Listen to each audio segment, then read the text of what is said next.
This is a very interrupted the drop. That was messed up. But hello everyone. Welcome to RGL Highlander Season 15 Maiden Playoffs. Tonight we have a high class bout. We have Ziff's Law versus BBC, aka BigBrainComp. My name is Cayorne. I am joined tonight by the man himself, Blitztank. Blitztank, say hi. Hello there. I said hi. Anything else? I had So- you for the memes. All right. So tonight we have quite a lineup of maps for you. Quite a number of pretty cool players. So I actually, Blitztank, don't tell him, but I don't have the maps pulled up. Which is a Oh great my segue God. into our brand new announcement for Fireside Cast. We have merchandise. Yes, yes. Buy a hat, buy a beanie, buy a hoodie. They're embroidered. They're awesome. They're really good. They're comfy, and they're reasonably priced. Exclamation point merch in the chat. Buy it now. What are you waiting for? Buy low, resell high. That's my advice. Is that true? Are we pumping and dumping this merchandise? No comment. Yeah. Anyway, So, oh my god, I'm too busy with the merchandise. Okay, our maps tonight. We have 2 stopwatches, and a cough. So we're gonna kick things off on PL Vigil, personal favorite of mine. Blitztank, what do you think about Vigil? I think it's a map that really exemplifies what Highlander's stopwatch can be for the payload game mode. It's very fast-paced. It rewards teams for aggression and smart decision-making with how they can just easily roll into future points, and it punishes teams that don't back out in time and keep trying to feed in for the point. It's very interesting for that reason, and I think it really just allows for more skill expression than most payload maps, while still being very fast-paced and dynamic. Yeah, what you said.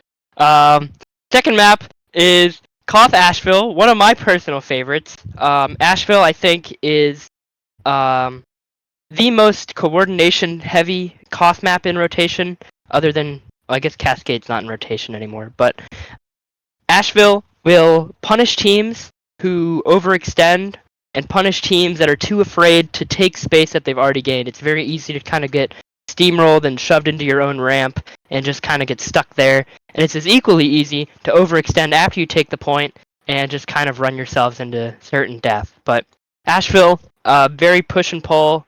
One of my favorite cough maps to both play and watch. So, Pustag, if you have anything else. Yeah, I think it's going to be a really interesting matchup with both Vigil and Asheville back to back. You're really going to see the level of flank pick class coordination between these two teams, as well as seeing how they adapt if they're struggling on the flank, what they rotate, when they rotate. And another thing to watch out for going into Vigil is going into Asheville is how teams approach Vigil last for offense and defense, how they handle the flanks. It's going to be good to see. Definitely a set of maps that are very impacted by how the flank is coordinating and basically what you're allowing to be behind you.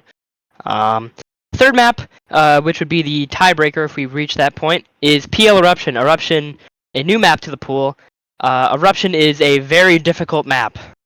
Half because no one's played it before, and half because it's a very unique, for lack of a better term, sort of adaptation of the payload format. Vastly different than anything else we've really played in RGL to this point. So it harkens back sort of to the days of UGC where you'd have some more experimental maps that, were sort of bred for competitive but don't necessarily follow the standard format you see with most stopwatch maps like Swiftwater, Upward. Actually, it replaced Upward, so... yeah, Eruption, very difficult map, Blitztank. Yeah, I actually can't say I'm too familiar with it myself, but I think it's going to be a true test of skill to see how both of these teams adapt to that sort of new challenge where there isn't as much existing meta developed. It's really going to tell you who the decision makers of these teams are, what sort of decisions they make, what they prioritize in a scenario they're not as familiar with, and will overall just let them thrive more on their own skill rather than relying on pre-existing strategies from higher players. Yeah, I'm actually kind of interested to see how Eruption's going to play out between these two teams if we make it there, because From what I've seen, most teams, especially lower in the divisions, play the map vastly differently. So yeah, it should be. It's a good set of maps. It's a good set of maps. No steal, which is a big one. I know people are sick of seeing steal in playoffs, so it's nice to have one that doesn't end on the end on something new. But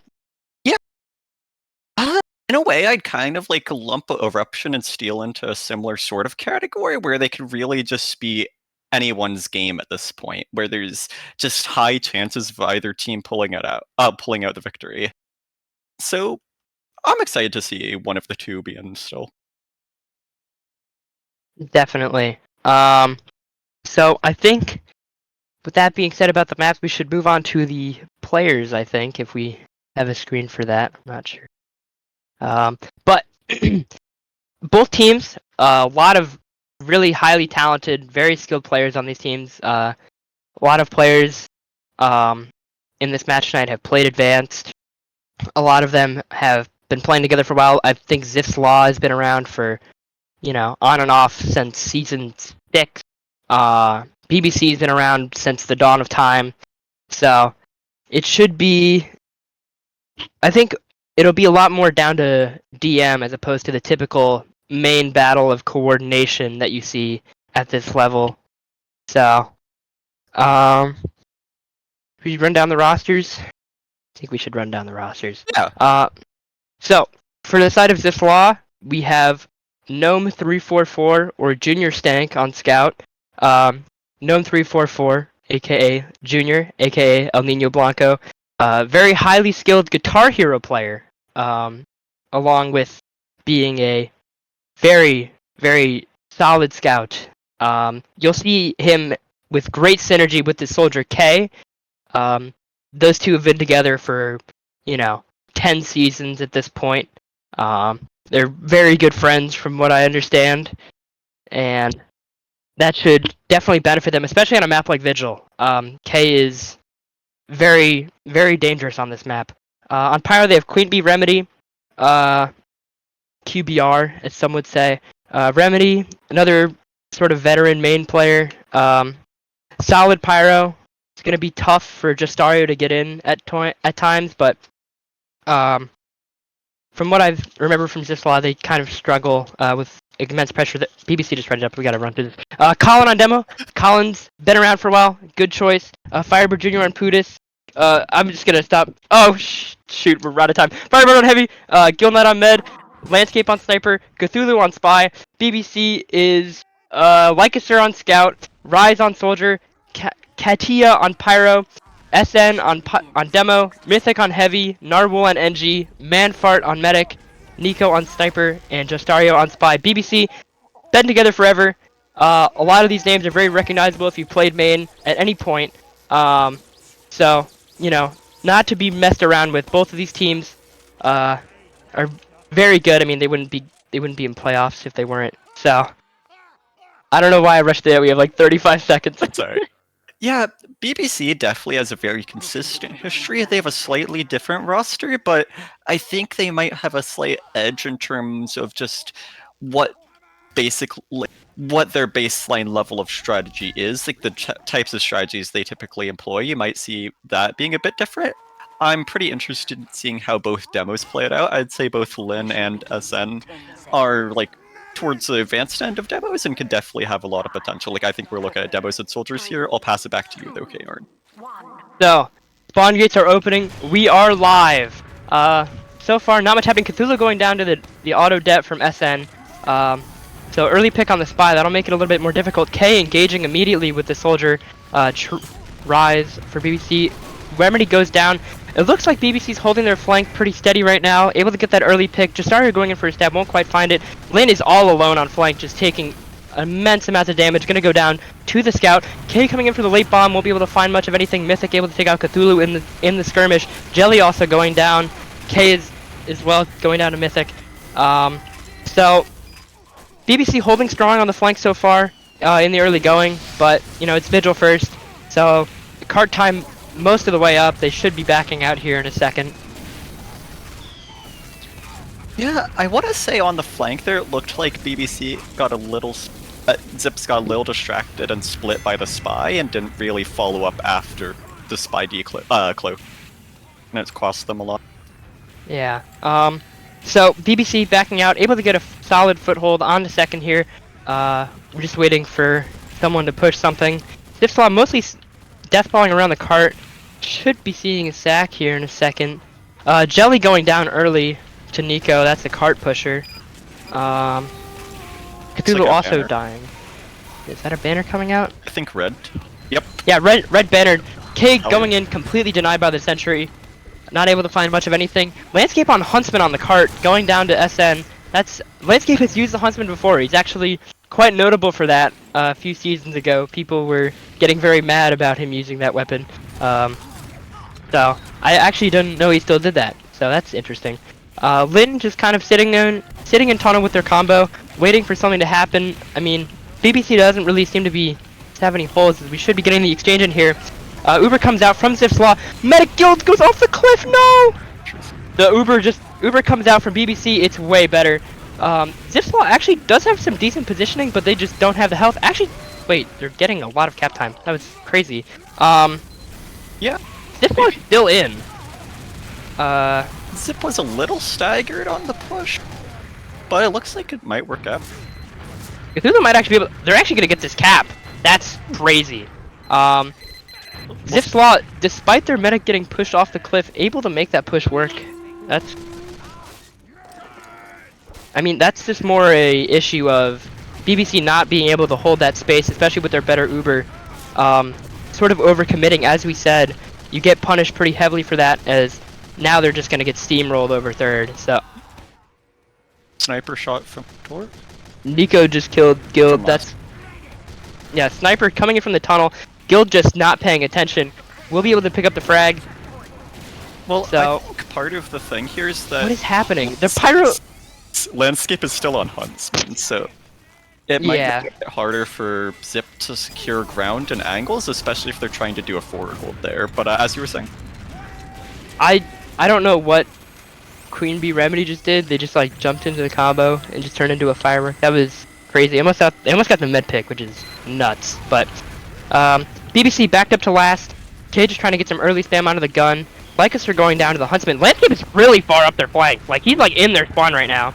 Coder coming in to kill him, but in the Calamity, Cthulhu able to get SN. That's actually a big pick because that's their demo down. This one could actually just steamroll this into last. The Sentry also going down, never able to get it past level 1. And Zipf has a lot more players that can do a lot more. Getting a lot of cart time here. BBC gets the respawners, so it doesn't look like Zipf will be able to get it up the hill, but that's a lot of very early cart time, and Zipf's on really good pace right now. I'm thinking like a 5:30 here. yeah, As Uber's in red room right now. I think Oh, they just dropped need to clear out Colin. the flank. So Colin gets dropped early in the Uber. That's gonna delay their push by a lot. Exchange coming out. No one really dying except for Rise, who gets taken up by the Cthulhu. But that's a rough Uber charge for the side of Zipf's Law. You can't drop your demo there. Equal Ubers now. Let's see how it plays out. Nico going down to Cthulhu, who will be immediately traded out. Landscape also dying, so no love lost. Guild goes down to Sligaser!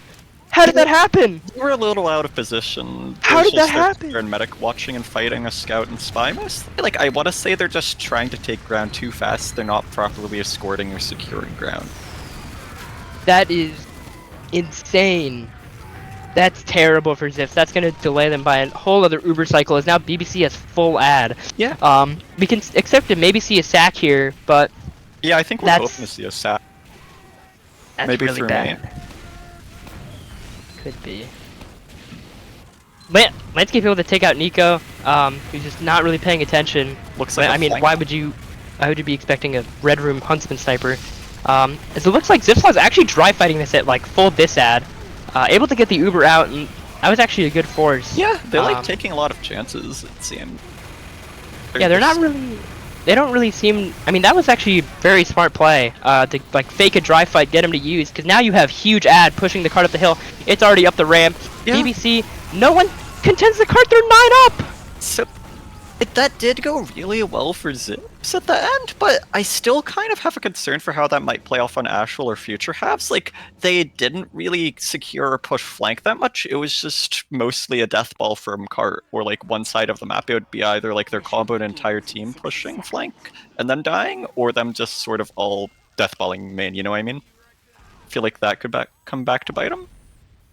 Yeah, definitely. But Not a lot of flank pressure, but I mean the flank was pressuring what they needed to. So I think at the end of the day, I mean 5:45. That's a pretty good time. yeah, So for sure. that's tough. That's a tall order for the side of BBC. I think one thing that definitely went to Zip's favor in some cases, of course there was to their detriment in other cases, but they did take a lot of chances. Like, they were being very unexpected per se with the Huntsman sniper, and occasionally that would work out for them. Like, Landscape is they still on just Huntsman, by the way. got kills I from think it. I think he's just on perma Huntsman. Yeah. Yeah. I'm interested to see if they'll swap off of it on a second or third half. Or if they'll just keep doing it into future maps as well. It could be a deciding factor. But let's see how Landscape this has a gets going. fire arrow. I want to see if he hits anybody. Let him cook. Looks like a trap detonation. So, a pretty standard push from BBC. Heavy getting into house. Looks like the combo will follow soon after. Just getting some cart time here. Not too much happening. Really no damage being exchanged. So, as drop down comes from Mythic, able to get some early damage. Take out Firebird Jr. K also going out of the sniper of Nico. So that's actually a big pick. That opens up the flank massively, and Landscape going down as well. That's 3 kills right off the bat for BBC. So this should be a pretty quick kite from Ziff's Law. That's an extra probably 30-ish seconds they gained on that point compared to Ziff's. So I will note that the spy was on hill rather than on the flank. That could have been a contributing factor. Maybe they could have sent like a soldier bomb in along with a heavy and a spy at the same time, all while knowing that that flank push is coming sooner and being able to respond to it. I think that could be a main contributing factor there. But let's see how second pans out. is there a pause? Pause or sort of. Oh. Yeah, I think it's a pause. So pause just comes out. So Nico just got a kill on Gnome, and now we wait. So Yeah. but no spy for Zip, so they might be able to get an early sort of tunnel push off, but Landscape is watching main tunnels, so probably not. What do you think, cayorne? I think with Cthulhu down, that opens up your sniper a little bit. We can get a little bit further forward, and since Landscape is on Huntsman still, I believe, Yes. that'll allow you to kind of be a little bit more aggressive in not even an SVS, but just like peeking hill wide. And this is the main drawback of a Huntsman sniper, mostly in that you lose that SVS, or at least a lot of it. Oh yeah. Which makes it infinitely harder to hold, especially on a map like Vigil Defense, where sniper, if they get their sniper up on this hill, it's like wraps, pretty much. Like that's your hold, pretty much done. Because if you have a sniper demo up here, that's so much pressure. You either have to back up or just die. Yeah, for sure. I think BBC could be taking better advantage of that fact here, but I think what they're thinking is that they have no spies, so they could just sneak in like a quick sack or a push through tunnel while they don't have good information on where their team is coming from, you know? Maybe that's what they're thinking here, but I definitely think there's something to be said in exploiting the Huntsman versus regular sniper gap.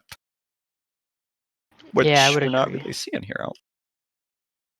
Yeah, I think Nico can do a lot more in terms of taking advantage of that, advantage. But so while we're sitting in this pause, I'm looking at the stream right now, and we're looking at some outfits. There's some stinkers, bro.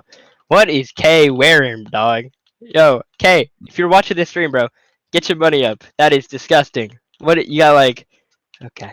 Anyway, It looks like I'll stop being mean. Justario is about ready to go for a stab, or is in position to go Is he? for a sap right as their team goes for a sack or push from tunnel. Got Oh yeah, he actually is. posted in main. I'm interested to see how it plays out with Justario, though. What he's communicating to his team here, what the call is, right? Are they calling for a sack? Are they calling for an exchange? Are they just going to try and dry it? Or maybe they're just making a mistake here and they're going to end up going back to hill. Someone's calling me on Steam. It's K is calling me on Steam. My God.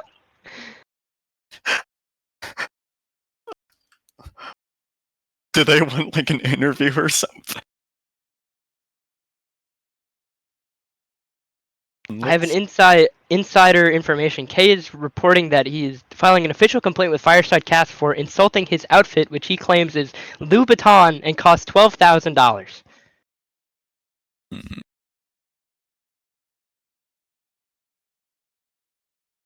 Well, I think I'd need to consult ChatGPT on this one. I let ChatGPT make the hard decisions for me. I trust AI more than myself, and it always comes up with a prompt that's at least funny. And whenever a prompt is funny, the chances of a player accepting it is much higher. That is all. I hope this sufficiently answers your question. If not, no comment. I refuse to incriminate myself. Let's check. Oh, that's pretty good. I like that. A lot of style going. That loadout is I don't know. I think that there's too much going on with that, you know? I think there's just like it's too much. You know, it's like you got the duck and then you got the shark and then you got the deer. It's just like there's too many animals, Well, and I've always lived by the mantra of animals should not act like people. okay, Art. Here's the So question. Here's some it's philosophy. a little here. much. Is it a little much, or are you a little? Do you not I might be a little these little. material values high enough, you know? I might be a little. Yeah, it might say more about your standards, but I don't know. It's a philosophical I think conundrum. we can all agree though that looking at Jelly's fit, I mean, look at that. You got, I mean, geez, you could flag down an airplane with that chrome dome. Jesus. It's like a flight risk. Any plane going above him, that's not a flare. That's just the sun reflecting off Jelly's bald, shiny little head. I could slap that thing and sound like a church bell. I feel like Mythic Blue Heavy has a little bit of a Walter White getup going. I respect that. Looks like a person can take matters into your own that hand. looks more like Blues Brothers to me. You think so? Yeah, I think that's more like a Blues Brothers fit. Well, the competition is a literal king, and it might be hard to beat. Oh, also, SN's outfit is literally nothing, so I think he loses. Actually, I'm gonna be honest. The stock demo is kind of fire. Like, I'm not even gonna lie. Stock demo looks nice. Maybe? Are we? No? Oh, okay. But just to wrap this tangent up, I think it's really a stylistic choice, you know? It's like, why does somebody keep playing console TF2? I don't know, but I respect them for it. They stick with the old ways. Personally, I think Landscape might have the best outfit because it's just so thematically appropriate. Oh, we're live. Okay, Justario, is he getting anything? I don't think so. I don't know where he went. Where were we? Okay. So it looks like Zipf Law getting a little bit of pressure. Colin going down early. Sorry, that's... Looks like a main pressure. Yeah, BBC able to get a couple picks early. Landscape going down as well. Uber's coming out. Bomb in from Rise. Able to take out Jelly. That's the gun down. That'll make it very hard for Zipf Law to refight here. I need to reload my... Looks like Red Medic's gonna get out a lot. They might try and recontest. Oh, yeah. Okay, Let's see if Blue pushes fast off this, or if they wait for a more opportune moment.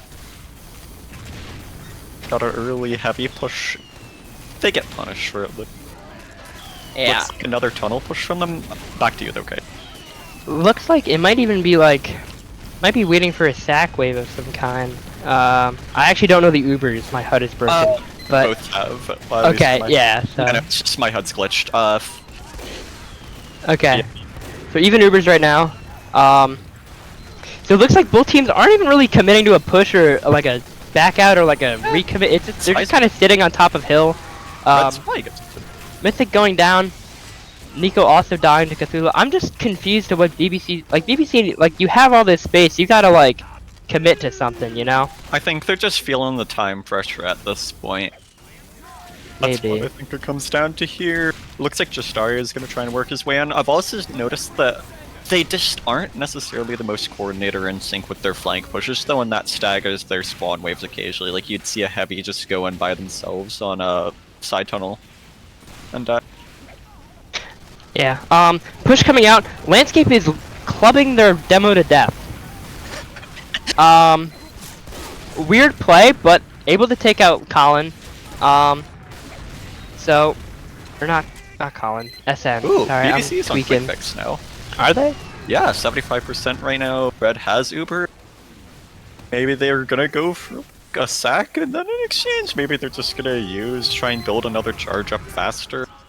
We'll have to see how this plays out though. Looks like a tunnel put. Nico able to find landscape. Banner coming out now. Zipf getting really aggressive there. Not quite able to find anything, but does push back BBC a little bit. Uber's coming out. Who's that for?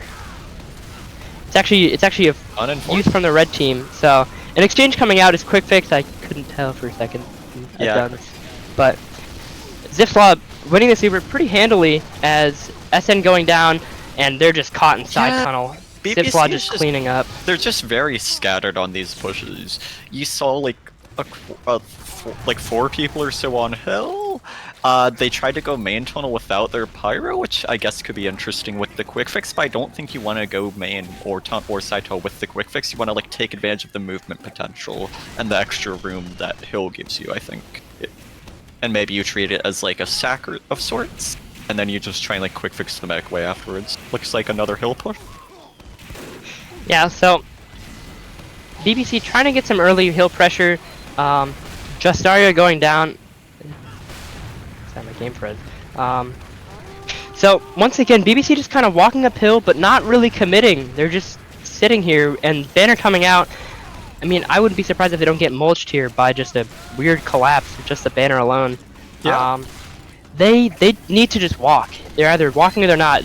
Uber coming out, it's quick fix exchange.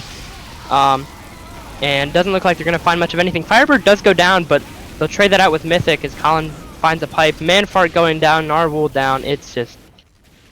BBC, they just kind of walk uphill halfway and then wait for Uber, but by the time they have Uber, you know, it's either even again or they're just so caught in that, you know, it doesn't... They're just going to lose just on positioning because they're just not taking space properly.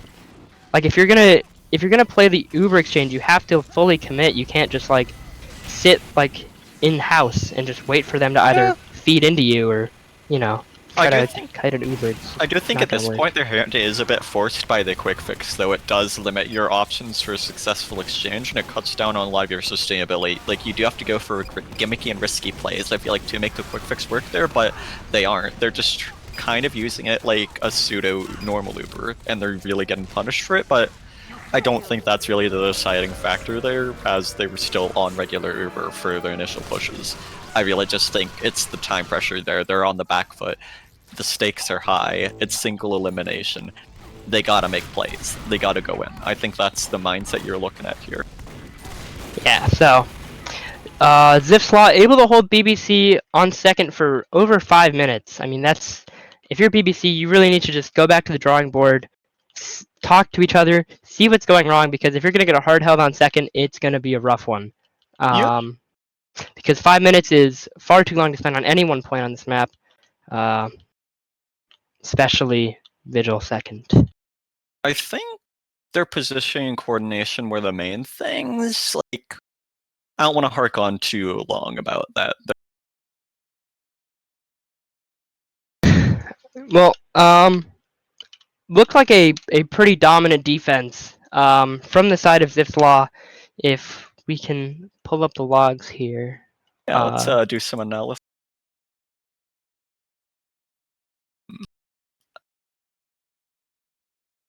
Alright, thanks.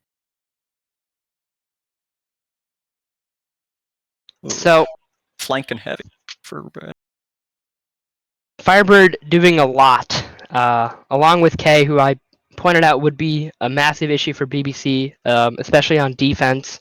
I mean, it just looks like, in general, Zipf has most of the flank kind of locked down, and it's forcing BBC to put a lot of stock in going over hill, but just walking over hill without any other side pressures is just going to sort of allow you to just get tunneled and just focused.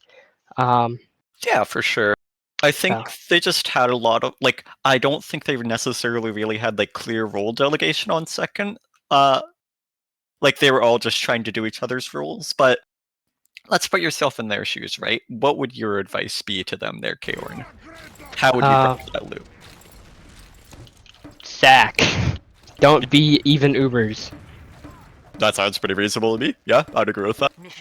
Because taking an even exchange, like walking up a hill, is incredibly hard because one, you're just have the added difficulty of walking up a hill, and two, it's like pushing into an even Uber is like you need to get frags in that post, and they're just not setting themselves up for good post fights at all. A lot of people are dying in the Uber, and just a lot of them are just struggling to kind of do much of anything once both sides are through. But gates opening, second half on Vigil here. BBC just doing the standard push again. Rise going down early to a landscape arrow. I don't know where that was from. Probably Switzerland or something. Team, though. Let's see how this Wait, plays. it's a silly gun. There's a sneaky gun. There's tomfoolery afoot. Justario. It's been called. Justario's gonna get that, That's but smart on blue team. that's actually gonna hurt Zipf's Law a lot more than you think. Not having a gun makes it so that Jelly kind of has to walk back to second, like now. So that's gonna force Zipf's Law to give up the flank again. Yeah. As they're just gonna kind of start walking through, and just you know, tanks rolling into Poland here. There's not really gonna be much of a fight. So carrying on, I think the main thing you want to see with that leveled gun usually, like, it's not unheard of to have it on the flank, but you want, the key factor is to have it be rescue range durable, so that whenever the enemy team starts pressuring it, once it's found, you can recover that asset and have a much easier time going into second. Because if you don't have that gun up, there's a very high potential of the enemy team sacking. Doesn't look like it was really exploited here, though. So, once again, basically just rewind the VOD 3 minutes and you'll see pretty much the exact same thing happening. So it looks like BBC is taking a lot more initiative, sort of walking through tunnel. It seems like they might commit to this, although red team does have the banner. Uber coming out from the blue team. We'll get an exchange out, but off the cliff goes Mythic. And it just looks like BBC once again is just getting like trapped in these post fights. They're getting slaughtered in these posts. They just don't have enough split pressure. They're just putting all their eggs in tunnel, and the people on the top of hill aren't getting anything because the people from tunnel aren't actually walking out. They're just sitting and just kind of like, I mean, I guess you have to hard focus the gun, but you can't have 3 people shooting the gun and then like 2 on track. I think you just want to see the combo back out there once the banner's popped. They're gonna have a better like fight because they won't have to flash as many people regardless of whether they use it at the post fight or just at the very start of the Uber exchange. Then you'll also note that they didn't take their pyro very forward with them, so they just got air blasted off main tunnel immediately. Looks like you might see some flank pressure from tunnel now. So, a lot of things just happened. 3 players on Zipf's Law just kind of fed, so that should make it a bit easier of a time for BBC to take up hill. They are at slight disad, but as long as they keep taking space, I don't think that Zipf's Law really knows that. Cthulhu able to take out Mythic, that'll suck for BBC's post again, but it looks like they might be able to just build out this Uber as they rotate to main tunnel. I think you wanted to see a sack right off the pyro pick earlier. I don't get that. Yeah. That's a stupid play. You have all of this space on. There's free range on hill. It might work out for them just because they're able to secure enough picks in the post because Mythic did get a respawn in time. But I mean, that's just, I don't know. I don't like that. Just kind of dropping down off hill and taking a fight tracks. It's just weird. It worked out, but. Yeah, I think both teams misplayed it there. I think you really just want to see a sack off the pyro pick to force the Uber out and then have blue repush in afterwards, ideally. But on to third. So, third here, it's a pretty standard hold. It looks like BBC is just waiting for spawners here. They should be going up flank in a second here with their sniper as they do. Nico taking up the spot in Burger, waiting for his combo, but Landscape up here waiting to get an early pick, trying to get something with the Huntsman from long range. Bomber comes in from Rise, not quite able to find anything. No pressure from BBC yet, at all. Yeah, that's actually, there isn't any card pressure. That's strange. Yeah, they're sitting a public gun. So Nico able to take out Junior Stank, but not really able to do much else as Landscape finds the refrag. Maybe Remedy able to take out Justario, so they don't really have card pressure and they don't really have flank. Without a sniper, it's a little bit difficult. Then Uber comes in through connector, exchange here. No one really finding much of anything. This post looks to be even split as well. as I don't know how Mythic is alive right now. We'll go down finally. Nico, Postep, and Burger, they are getting some card time now on the side of BBC. Just, I mean, Kadia reflecting the world right now. Like Queen Bee Remedy will go down to Nico. Landscape also dying to SN. So Zipf slowed down a bunch of players. It's really just Firebird left with the Brass Beast, and he's playing level 4 Sentry. He's able to take out Lycaster, but will go down late. That'll stagger his spawn pretty significantly. So BBC able to get some frags, not quite able to get him late enough to really be able to just kind of run into last, but we will see as Cart slowly moving forward. Good on them for keeping the pressure up, though, on third after they got those picks. Once they got spawners, it was just a clean slate. Definitely, definitely, as we are just kind of waiting for something to happen again. This is the Payload Classic. You just wait for the cart.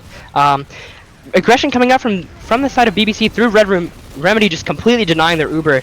That is not what you want to see if you're the side of BBC. Looks like Zipf's Law used an Uber for nothing. SN going down on the post. I don't really see what they got with that. They probably could have just saved it for like now, because they kind of overextended themselves in the post, sort of spread themselves too thin. BBC taking advantage of that well, able to get some pretty good card time, able to get it up the hill. Landscape now just beating people to death with the club, able to take out Narwhal. Can he get Lycaster? Oh, that'd be so funny. Not quite able to do it. Guild Knight, the last one alive. So Zipf's Law wiping in that post after taking an aggressive Uber on defense. You don't want to see that. 6:05 for BBC, very good time, much better execution this go around. Even though their ideas and their kind of pushes were a little bit strange, they got the job done, and ultimately that's all that matters. Yeah, maybe you're seeing a little bit of contentness on the side of Zipf's Law. Maybe they were just used to having an easier time and being able to out-aggress last half, so maybe a little bit of overconfidence going into it. You know, like, we hard-held this team on second, we can be aggressive. Maybe that's the general line of thinking there. Besides that, I will note that there was a pretty decent flank conch heavy push from BBC simultaneously with that, although the post ended up not being there. But I do think definitely there was some overextension on Zip's side for that. Yeah, I mean, it's kind of the sort of innate urge to take a full Uber ad just directly into their spawn. But on Vigil Last, that's just not really advisable. I mean, the best you can hope for is you just push them back to, like, main.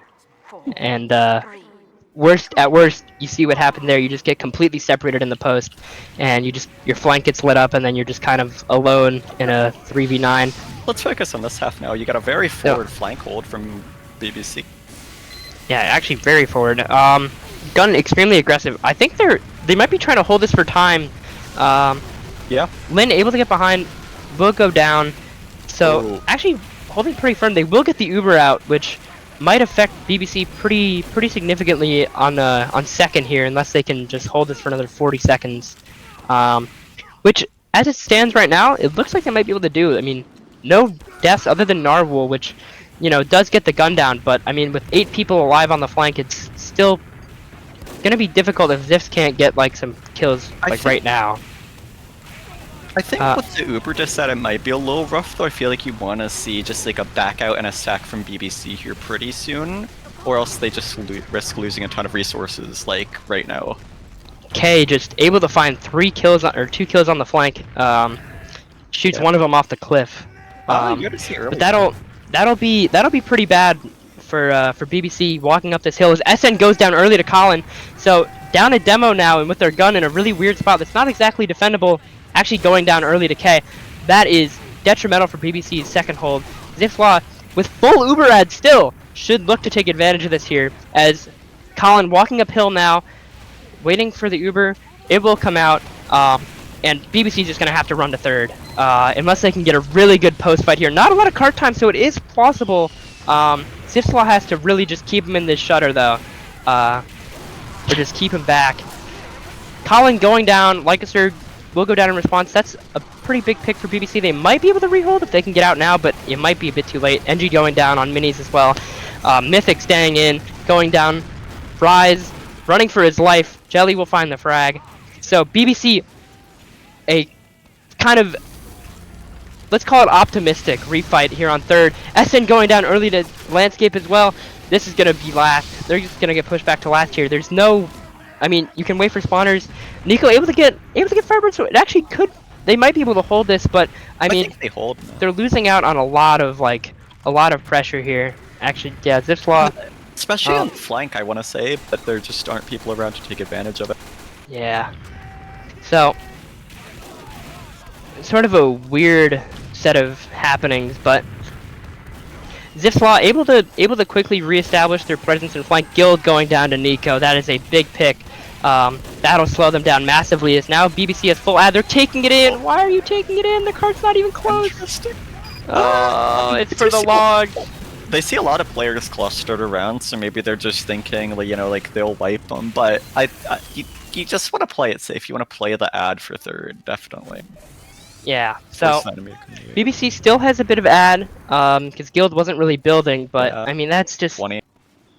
I mean, maybe the people were right. Maybe BBC is inflating their logs. That's a joke. Don't worry, guys. I'm not that biased. So push coming up from Zipf's Law, looking to take presence on flank, take control, get a nice groove for their sniper to work through. Just started going down along with Rise. Cthulhu able to get Lycaster, just cleared out the flank by himself. Landscape able to take out SN. That's BBC has to run. Losing 4 players. I mean, huge play from Cthulhu. Cthulhu gets Nico! Wait, this guy's nuts. They're Wait. gonna play aggro off the conch, it looks like, as well. So, BBC push back to last, still down their demo and sniper. Zipf can just kind of walk up here, take as much space as they want. K going in for a high bomb, will get denied, able to take out Mythic Firebird. You will also get Kadio. That's a lot of space deniers, also dead. I mean, Zipf's Law is in their spawn, Uber's coming out. This is going to be rough for the side of BBC. The cart is nowhere close, but I mean, they're in their spawn. This is going to be rough. Zipf's Law either needs to commit to the cart or commit to the spawn camp. It looks like they're going to, oh, they're kind of sitting in the middle. Colin going down. Oh, it's gonna be close. Nico up now. BBC able to come back. K going down as well. Loss of flank pressure completely for Zipf. So able to get a lot of good cart time, but not really able to get that decisive blow that they needed to win the round. Noam goes down late. Landscape going down. So looks like BBC were able to make it back. Colin also dying, Firebird dying. Weird, like, quarter-second pause. They're still a little exposed outside of Red Room. They might get pushed for this on people. I mean, it looks like BBC's getting, like, very aggressive here, pushing all the way through Red Room. I feel like you want to see a little more aggression there when they're down demo heavy. There isn't really anything to just stop you from steamrolling it with your demo heavy pyro. And their medic is just, like, exposed outside of Red Room there. It looks like an Uber. So, Uber exchange coming in. No one quite able to find anything. Landscape will die before the Uber. It looks like SN is getting pushed into the jaws of Zipf's Law. Will go down. Firebird able to be taken out by Justario. Justario also finding Gnome. Jelly going down to Nico. Cthulhu going down. Zipf just dropped half their team. Most of that thanks to Nico and Justario with some crucial picks there. So 30 seconds left. Zipf's Law. They might be able to build Uber just barely. But this is going to be down to the wire. One last good push they have time for, but it looks like BBC is clumped up pretty solidly in the right corner there. Dry Fight comes out, and just are able to take out, or Guild going down, Queen Bee going down, Zipf just dying, and that's going to be the round. Very good last hold from BBC. Zipf's Law caught in the middle. They had a lot of picks, but I think they just dropped a couple players, and I mean, I would have liked to see more people just kind of in their spawn itself. Like, you just want to pressure their medic back to spawn, get them to force early, just camp them off, make them meet you on your terms, and have to flash like way more people if they want to get out of spawn there. Yeah, I mean, I think they just kind of let him out of spawn pretty easily, given how many picks they had and how far up they were. They didn't punish BBC for having their medic like outside of the spawn room, just like around the spawn doorway. Like they just didn't put enough pressure on. They didn't make the enemy team use early enough, and they just gradually lost resources because they didn't leverage their advantage enough. Yeah. But logs on the screen now. K just dude, K's getting so many kills, it's ridiculous. Are these the same Nico. logs from last half? Yeah, I think you're looking at the same Yeah, I think one. these are the wrong logs. You're mostly man. looking at Nico here. Is it? Okay, sorry. Getting a note from production that you guys are looking at the wrong logs. We have the right ones. So, BBC did a much better job of sort of getting Nico space that round. Nico with 19 and 4 with almost 500 DPM, which, you know, I think if they continue to play into the massive advantage just having an actual sniper rifle as opposed to the Huntsman gives you, they should be able to do pretty well in this next half. But Yeah. I mean, it just looked like Zipf had enough space at times to just kind of lock them out completely, but just didn't really capitalize on it. Either for fear of, you know, dying and not being able to get. I don't know. It was strange. But Blitztank, I'm sure you have 25 pages to say about it, so I know you take notes. Noting this down. Let's see. For last, again, I really just don't think we saw enough experimentation with flank, with just like doing things that weren't just putting the entire combo on flank. Like you'd see occasional rotations, but it's really just not being leveraged. Like this could be like, you know, when you're trying to get a forward hold towards their spawn, when you're trying to push, but like you just want some people hanging around the left side of the map that creates just putting more pressure on the enemy team and forcing them to either back away and not have cart entirely, or to just get killed from that split pressure. Like we just didn't see enough split pressure. Even though you would occasionally see like a heavier soldier get through on the left side of the map, for Zipf, they were never really able to put pressure on the enemy team for barring limited circumstance. Now, for the map as a whole, I just want to say that it's a lot more difficult to get space when you're on the Huntsman. There's a lot of angles that you can't even begin to peek unless your sniper can just like pre-fire it, duck out of the way, have the Huntsman headshot hit the other sniper. It can be good on some maps where the angles are very clear and defined, like Steel. It could be okay-ish for Koth, but there's so much space you need to control for payload. And I don't think you're seeing enough sniper targeting from Cthulhu to balance it out. And if Cthulhu themselves are having trouble, you need to see more pressure from the flank, more coordination, more sacks. Maybe you're not seeing enough coordination between spies and flanks from both teams as it is right now, but there just needs to be some form of pressure on the sniper to help alleviate, I'd say, on the side of Zips. On BBC's side, I think there's a lot more they could do to be taking advantage of things off of the fact and that they have a huntsman on the enemy team, and I think you're starting to see that. But you're also seeing some odd decisions still, like defensively speaking, that they could be punished for that they just aren't at the moment. I'm mostly looking at last, where it's just like when blue team was initially forward pushing in, not blue team, Zipf, sorry, was initially pushing into BBC on last. Both beams were kind of out. Blue's beam was in the open, and red team dropped a lot of players. BBC rather dropped a lot of players before they met them, and they also did back out to spawn. Gates open. We're live. Third half. PL Vigil. Main playoffs. Zipf, BBC. I hate this part. We just have to wait. I don't know why I'm saying that aloud. Landscape going down early to Nico. A bit of flank pressure coming in from Zipf, a lot less than what we've seen in prior rounds where they had Firebird up here. Maybe they were expecting another very forward hold, so maybe they just wanted to diversify a bit and prepare for that. Yeah, so much more typical hold for BBC this round. Really not much pressure of anything. SN going down to a miracle arrow from Landscape. That was ridiculous. And that'll kind of open up the flank a little bit. As Colin goes down to Nico. Nico able to find the Landscape too. Just started taking out K. That's just okay. Well, that's Zipf's flank push gone. Still a lot of cart time. So BBC should turn tail here in a second.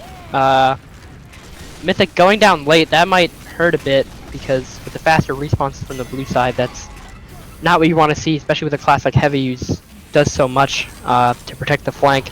So I'd like to see Zipf take advantage of it a little bit, but looks like they're just going to take it through main tunnel. Still even Ubers.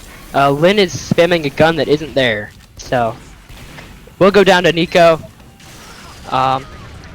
Landscape able to take out Narwhal. That'll help with the gun as it gets sapped. So their pyro's on home wrecker. Oh my. This guy's a genius. Okay, it doesn't matter. Landscape able to take out the gun, but wow, that's crazy. So Zipf, we should see either a sack or an exchange here. Landscape just kind of firing off arrows into nothing on top of hill. Nico takes like 80 damage to a wrangled mini in house because he's so scared of like the huntsman, which is really funny. K dying, so that might hurt him if they were going for a sack. Queen Bee Remedy going down to Justario as well. Yeah, so looks like they were just trying to have some split flank combo pressure, a bit of a normal overhill push, but they just weren't able to push at the same time. They were able to get space on either front. And River coming out, exchange coming in here. BBC doing a really good job of pushing them back downhill. Looks like they're gonna refight in this post, just a dry fight.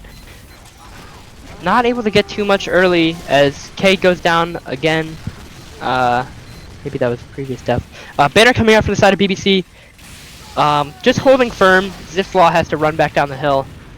So, a very good post fight from BBC. Saving that banner, not getting too aggressive and trying to, chase them down. Just holding the ground, because right now it's just Colin alone on hill. Colin should die here, as he does. So Nico on an 8K right now finds Remedy also, so that'll. Zipf is getting held up here pretty substantially, and that's they're kind of failing to take space on hill because with the sniper up and basically uncontested with Landscape on Huntsman, who's not even shooting in the remotely correct direction. This is gonna be rough. Nico is finally realized, wait, they have a Huntsman sniper. I'm just gonna wide swing everything. As the Uber comes out from side, actually catches them by surprise. BBC pushed away. That should allow Zipf to get some pretty major pressure on hill if they had anybody up here. Looks like they're just going tunnel. That's fine. Gun going down. That should be the point for Zipf, but a pretty solid hold for BBC. All things considered, 2.5 minutes. That's not bad. Able to get out to third as well. I don't think they'll have a level 3, but they might have time to upgrade it. As looks like Zipf is beelining for the flank once as one does. So actually the conch coming out, that should help them quite a bit as the brass, wait, they have a brass beast Pudis, that's nuts. So the brass beast Pudis is kind of drawing a line in the sand and saying, you shall not pass, I have 8,000 health. Gonna have to require some help from the rest of the Zipf combo as Firebird able to get the kill onto Mythic, but Colin does go down. Rise is actually in a pretty good place for a surprise bomb, he kills himself, never mind. Happened. It happens. So Zipf completely taking control of the flank, getting a lot of cart time. The cart's up the hill! The Uber comes out from BBC, but the cart is already up the hill. If they just have their spy tap this, that's insane amounts of pressure. Zipf can just kind of start walking in a little bit. SN going in for a huge bomb onto their medic. Not able to find anything. We'll get the force, however, as Zipf comes into last. BBC down a demo. That might allow you a little bit more space than you get otherwise, but it doesn't seem like it'll break the bank for BBC. A lot of early pressure from Red Room. Not quite able to find anything. Does push them back to the corner a bit, but SN up in 1 second. Should be able to do it. Cthulhu snapping the gun and taking out Mythic. That could, if the gun goes down, that's actually pretty substantial. I don't know what the. Okay. I just saw an NG spy checking when his gun was being sapped. Looks Guild like going. Guild going down to Justario! How did that happen? How did That- it? He can't keep getting away with it, man. We're This is gonna see a sack here this on is the side crazy. of blue team. Well, I mean, you kind of have to sack now because Justario is apparently he has hacks. Justario's got the mini map. He's got ESP, knows where they are. So It's like a flank push, maybe? are they pressuring for a sack or are they just dry fighting this at full disad? I think dry. Okay, well, BBC, I imagine, could just run through Red Room or run through Big Door and just like collapse behind them. Yeah, I think you're seeing a little bit too much hesitance. There's here a from lot BBC. of clumping here, and there it goes. There goes the nuke. It's Oh, Oppenheimer on flank. Oh my goodness. Rise able to take out 2. Lycaster taking out K. It's just a calamity for Zipf Law. Able to keep their medic alive. It could have been worse. Guild is able to get out, but I mean, just wasting time, wasting Yeah. lives. No Uber used either. Yeah. So, Zipf Law going for a much more traditional push. Actually, an exchange happening in Red Room. What is happening? Okay, we're radio coming. So, for those of you who have never listened to an NPR, this is how it's gonna go. Everyone's dying, okay? They're all dying, everyone's dead. BBC just got wiped by the Uber. Just from an Uber in Red Room, a weird exchange. SM was sitting, just kind of AFK, just kind of sitting in Red Room, waiting for something to happen. Nothing much did. We got a pause. Yeah. I don't know if this is a caster pause or not, but Huh? So SN and Lin just kind of sat in Red Room and stared at each other. Yeah, they literally just sat in Red Room and stared at each other for an entire Uber while the rest of Ziflov ran through flank and got like 6 kills. It's just a bit So- too much risk taking with the Ubers, honestly, from both teams. I feel like throughout this match, red team doesn't have the health to try and recontest from flank at the moment, so blue might be able to just get it in. What do you think? I mean, I just don't understand what the point of taking that Uber was. SN runs his medic, like him and his med alone, into Red Room, right? They don't have Uber ad anymore. They lost ad. They let them build up to 100. They didn't force, but they should know that there's an exchange. Maybe they thought Guild died in that exchange, but it just ended up with like 2 Uber demos just in a tiny confined space kind of staring at each other, just like lobbing pipes in each other's general direction. So, and it just the rest of Ziff Law, because it was literally just Guild, Colin, and Firebird in Red Room. The rest of Ziff just completely caught like the rest of BBC off guard. I mean, I think BBC was expecting to just kind of walk forward. I mean, because I'm assuming I'm running off the assumption that they thought they had full ad. So, yeah, this is that's a disaster for BBC. That they had a really good last hold going, but kind of undone in just a few short seconds. As now we're just waiting for the unpause. But Zipslaw has looked pretty good on these offenses just in general tonight. So I think once they unpause and once they cap this, my official guess is going to be a 638. 638. Final answer. 6:30. It looks like there was. So the unpause comes out. It's just 4 people alive for the side of BBC. Cart coming up the hill. Lycaster going down, trying to jump onto the cart. A few bombers, a few stragglers coming in last second, but won't be able to find anything. As if I can reload my HUD, it'll be a 7:02 for the side of Zipslaw. So pretty average time. Nothing to write home about, honestly, but it could have been much worse. Could have been much worse. So Looks like there's some item issues going on as well.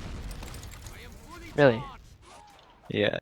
for who? Love to see how that plays. Oh shoot. Okay, that was probably the pause. Because Jelly cannot switch to an actual wrench. Yeah, it looks like all the Yeah. everybody's having the issue now, so we might end up needing to like switch servers or I don't think so. I think they're just restarting, retrying. Mission begins in 30 seconds. let's see. TF2 up. Valve would not push an update at 10:37 Eastern. There was an update today. No, it's never mind. It just shows us today. It's from the 25th. Thanks, TF2. Yeah, oh no. 4, Could be. 3, 2, 1.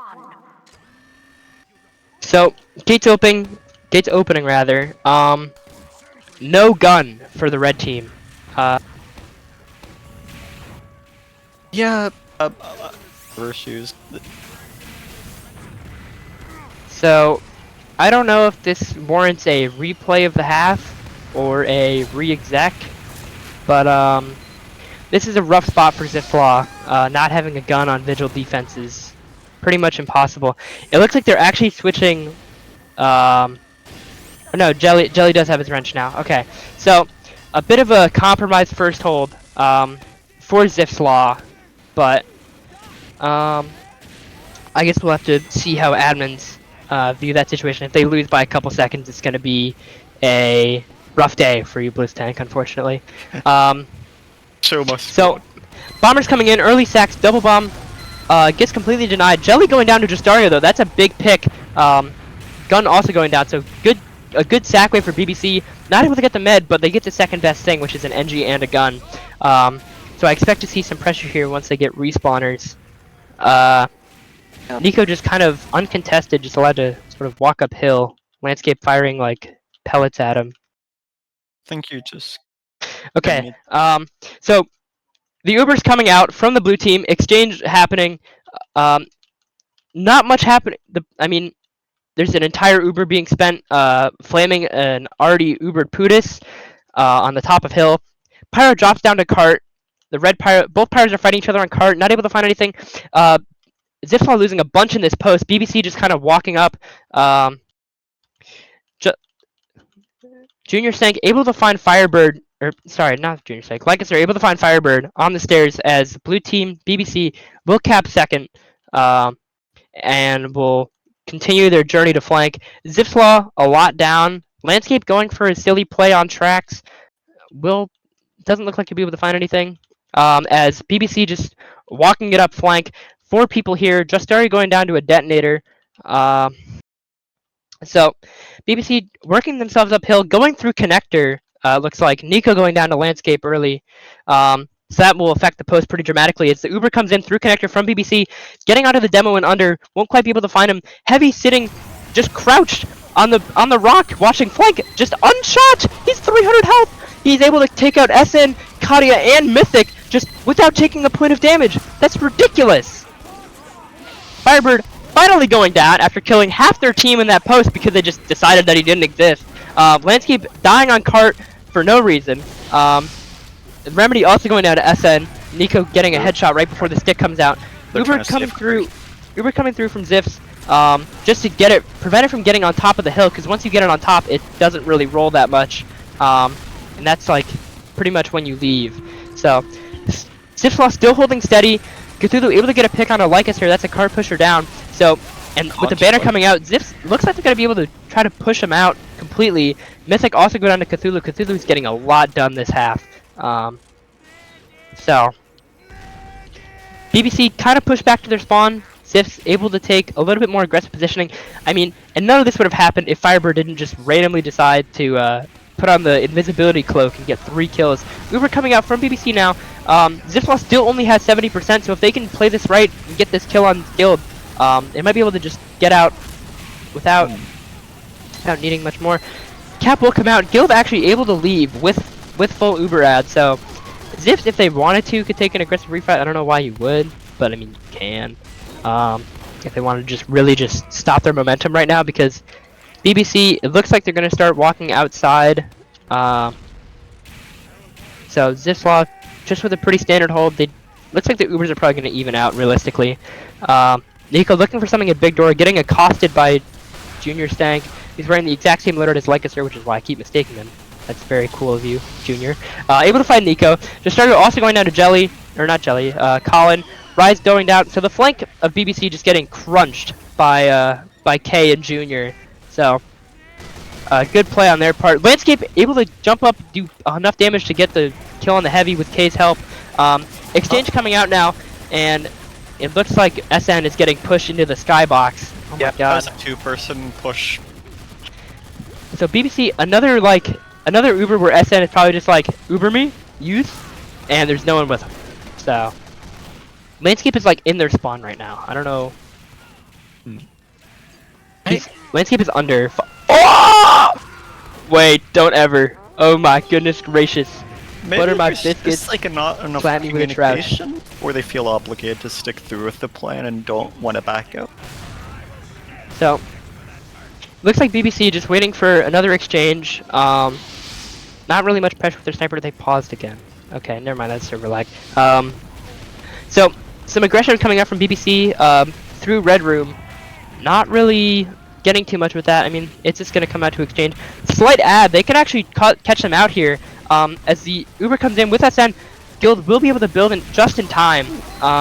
So BBC just getting pushed back completely. This post fight is terrible for them, as Zipf is just deathballing through main. No real flank pressure at all. They have a level 1 on the roof, but I mean, I don't know if you can call that flank pressure in terms of a post fight.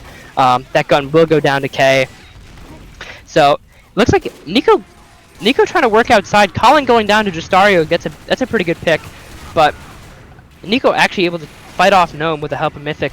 So far, it actually looks like BBC's taking pretty significant flank pressure here. Scout and Soldier already like all the way up into their spawn. K finally going down. So this actually might get encircled here, Zipflaw. But they're heavy just kind of chilling on the flank. Firebird going down. That's a huge space for BBC as they're just going to start walking this card in. Zipflaw down a bunch of players, and Nico just able to kind of sit in big door. Junior will find him, but I'm not sure if that's going to be enough. Guild just sitting on card, hoping for something to happen. Uber coming up from the side of BBC, and that's a wipe for Zipflaw. Almost forgot to cap the cart. That would have been really funny. But that is the map for BBC. After that first half, I thought they had like no chance with their second, but they really cleaned it up. So great work by BBC to kind of, get around everything. Yeah. And figure out what was happening.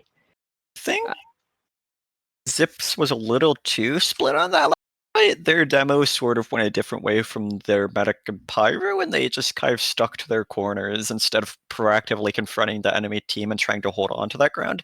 If the enemy team has Uber especially, they get it into that last little bit of last, they get it up the slope, and you don't have Uber, you're not really cleaning out. Like, you just got to be proactive there. You got to try and kill the enemies when they're all clustered up around that Red Room entrance. You got to get the force, and you just got to clear off everybody who's stacking on the cart while they're still stacked on the cart if you want to have a chance in that specific situation, I think. Yeah.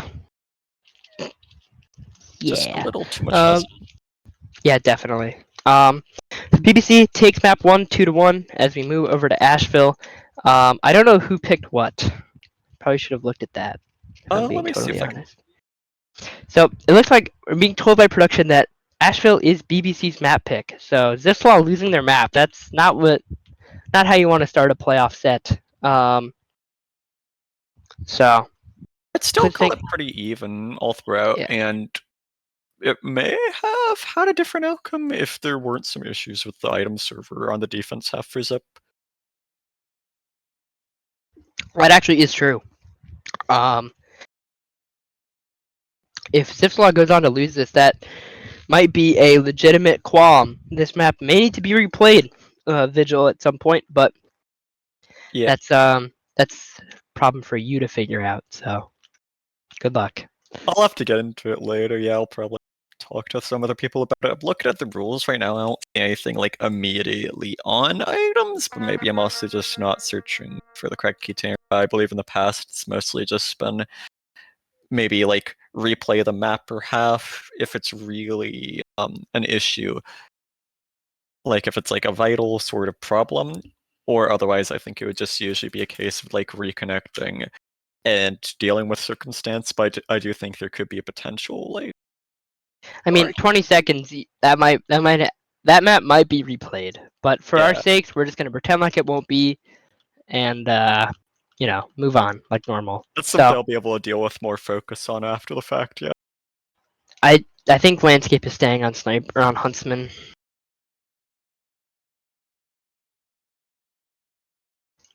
So looking at the logs, Nico just doing God's work, going 17-5. SN also doing a lot more damage than we've seen in rounds past, closer to 500 as opposed to the sort of 420, 430 he was sitting near.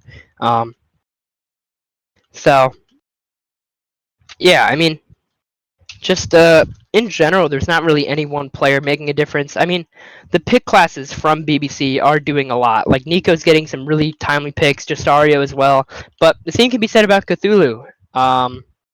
Like Cthulhu has been, you know, winning them fights, and I mean that thing with Firebird, where you're just sitting on the rock, is nuts. That was like a very silly play, but Yeah, definitely. like I a feel crazy 3K. I feel like Zips was just a bit better playing off the heavy, a little bit better over the flank. I'm not like super impressed by the flank of like by like the flank pushing of either team, specifically on last, but I do think like specifically with heavy, with that sort of integration and synergy, that Zipslaw had more impact. Like Firebird had a lot of moments where it's just like he wouldn't properly get cleared off from a flank. And yeah, like you said, the Vigil third rock, like he would just completely shut down pushes, and it really just shows how heavy can be played on Vigil, how important the flank fight is to be able to claim space. Definitely. I ate a Dunkin' Donuts strawberry donut like 6 hours ago, and I really want another one. I thought I'd just say that, you know. Fair. Um, So what are you expecting to see here on Astral Cayorne? I'm expecting to see, quite honestly, I'm expecting to see BBC annihilate Zipslaw. If I'm being like totally 100% honest, a Huntsman Sniper on Asheville is absolute like hogwash, and I will say that until Landscape proves me wrong. Um, And you don't think they're going to swap from it? I don't think so. If he does, then that changes it completely. In that case, it's like a pretty even split because the flanks of both teams are very good. The combos seem pretty evenly matched. I think SN might have a slight advantage on Koth over Lin, but I don't know. If Yeah. Landscape is on Huntsman, this is gonna be wraps. I think anytime that uh, that Zipsol has point, they're just going to need their spy and soldier hard posted near BBC's ramp to have any chance if they do intend on running Huntsman. Like, they're just not going to be able to contest the angle, and they're just going to constantly need their spy and soldier to shadow their sniper, which means that they won't really be able to sack as often. Soldier won't be able to be incorporated as much into the combo plays because there's going to need to be so much focus on the flank fight. So that they can wrap around for the sniper picks with their spy. Like, I think that's really just the win condition for Realistically, Slaughter. I think if Landscape is gonna play more with like as like a secondary member of the combo or like a part of the flank, that could actually change how the spy, like for Justaria, how spy is gonna be played a little bit, which might upset some things in terms of calling, like positions. But I really don't know. Yeah, I mean, maybe he could Remain to just be seen. focus on like constant work with his soldier on medic picks. Maybe he could play more of like a flank gunspy. Like, I really do think this is just going to come down to the flank, because the flank is like 90% of how there's going to be able to be any good sniper picks on the side of Zipsaw, you know what I mean? Yeah. So I think you I do mean, maybe just see a gunspot from just start. who knows? Maybe Landscape proves this all wrong, and he gets 12,000 DPM, and I look like a fool. Maybe that happens. An absolute. I was gonna say something, but I can't say it on Fireside Cast 2, or Fireside Cast 1 for that matter. But anyways, while we're sitting here waiting, just a reminder, guys, Fireside Cast has merch. It's awesome. It's embroidered. There's hoodies. There's shirts. There's like I don't know if there's hats, but I know that there's hoodies and shirts and like sweaters. They're awesome. They look comfy. They're reasonably priced, and they have both Fireside 1 and 2 logos. If you're more of a Fireside 2 person, personally me, big fan of Fireside 2. Can't get enough of it. So you can use exclamation point merch in the chat right now. Do it right now. Get yourself a shirt. Get yourself a hoodie. It supports Fireside. It supports the work that Jay, the production, and all the other cool casters do. So, I mean, shoot, man. Cayorne, did you buy one? It looks cool too. I don't know. Like you won't get bullied at school for wearing that. People just think like, what's that? And be like, oh yeah, it's like a cool Hold design. on. Cayorne, did you It's buy one fireside. or not? He didn't buy one. He didn't buy one. If you're asking me if I bought one, the answer is yes. I've totally bought Bullshit! one. They're awesome. They're really good. Uh, I'm gonna be honest, guys. Don't tell Jay I said this. I know he's listening, but don't tell him I said I haven't bought one. I don't have that kind of money. A non-believer. I'm actually just like impoverished though. It's not that. It's honestly like it's pretty reasonably priced for like because it's like not like I don't think it's cheap. I mean it's embroidered. It can't be cheap if it's embroidered. Hmm. So That's fair. Yeah, I feel like you do just mostly want to see a protective flank game, a very sniper-centric game from BBC here. Like, I think Zips is just going to have to go for sniper above all else to really have a chance on most pushes or holds. yeah, I mean I don't know.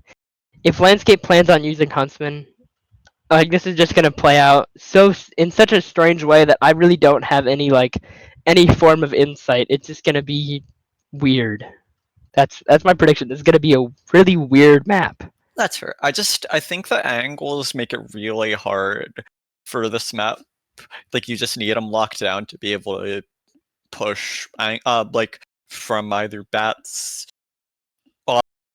or really most parts of the map. Like when you're holding ramp rather, or when you're pushing from bats. That's what I meant to say. Like you usually really need that basic level of angle control. You need to be able to like mirror the enemy team's pressure. And I think the problem with Huntsman here is that you can't really mirror the enemy team's pressure. You have to divert more resources. You have to play differently. And that means you lose out on a lot of control. It means you can't really play the map how it would normally ideally be played when it comes to what angles you hold. I'd say the core problem with Huntsman is it's a bit inconsistent.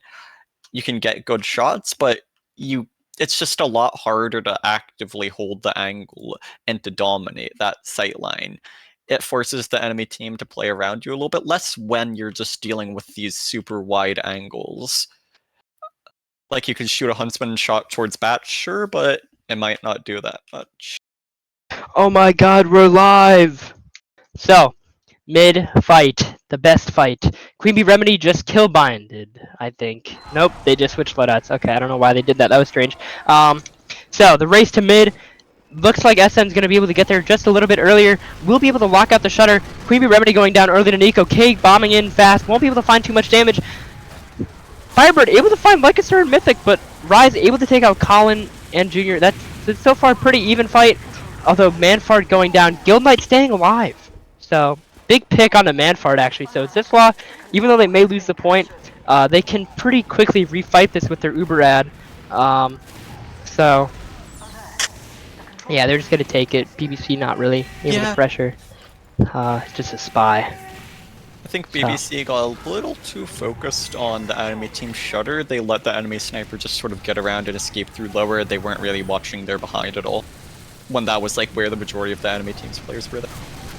Definitely. So this is actually where the Huntsman could be to benefit. Like defending this point, it actually might be like a bit harder to push if there's like a constant stream of arrows like flying at where you're walking.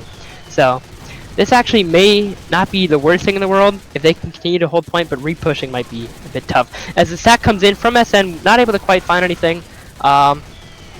K taking a lot of space onto the ramp, was able to take out their flank effectively single-handedly. K's walking into the shutter, trying to get some spam damage, not able to find too much. BBC down a demo, waiting for Uber, so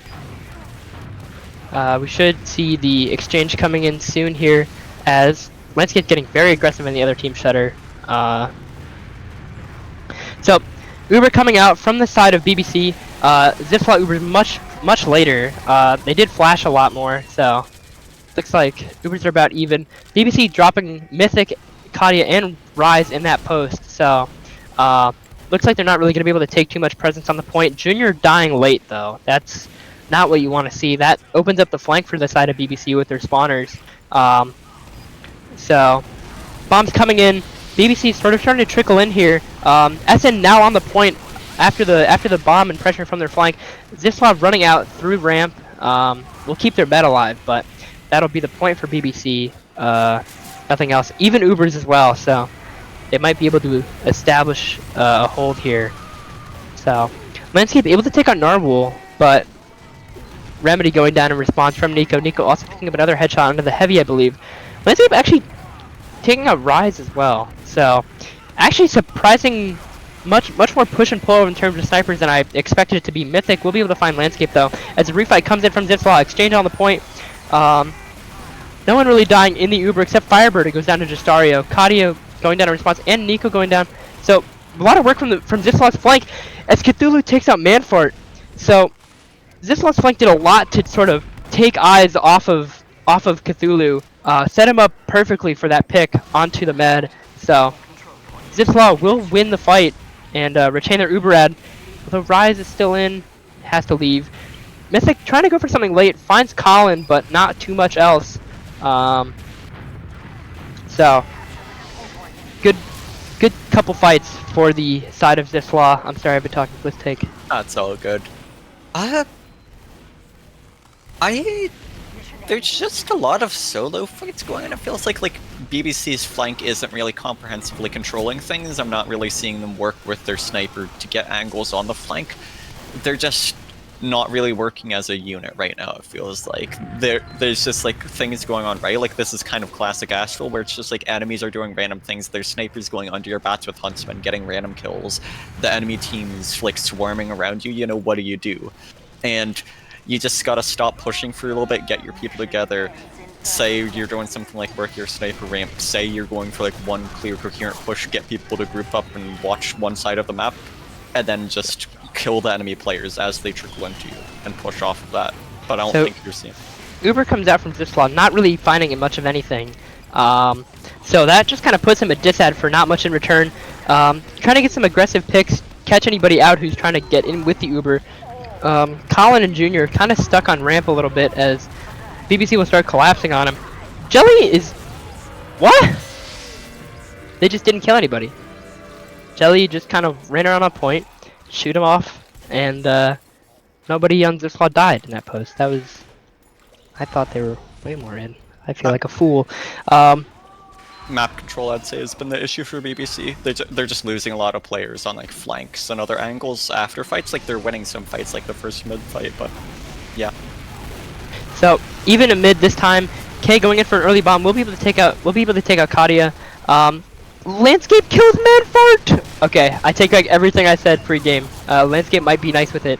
Rise going down late. Nico caught in, running for his life. It doesn't look like he's being chased, but oh my god, Landscape almost hit him with a predict. That would have been insane. So Zipf, another convincing mid for them. That was actually much more dominant than I thought. They just killed everybody, I guess. I mean, I don't know.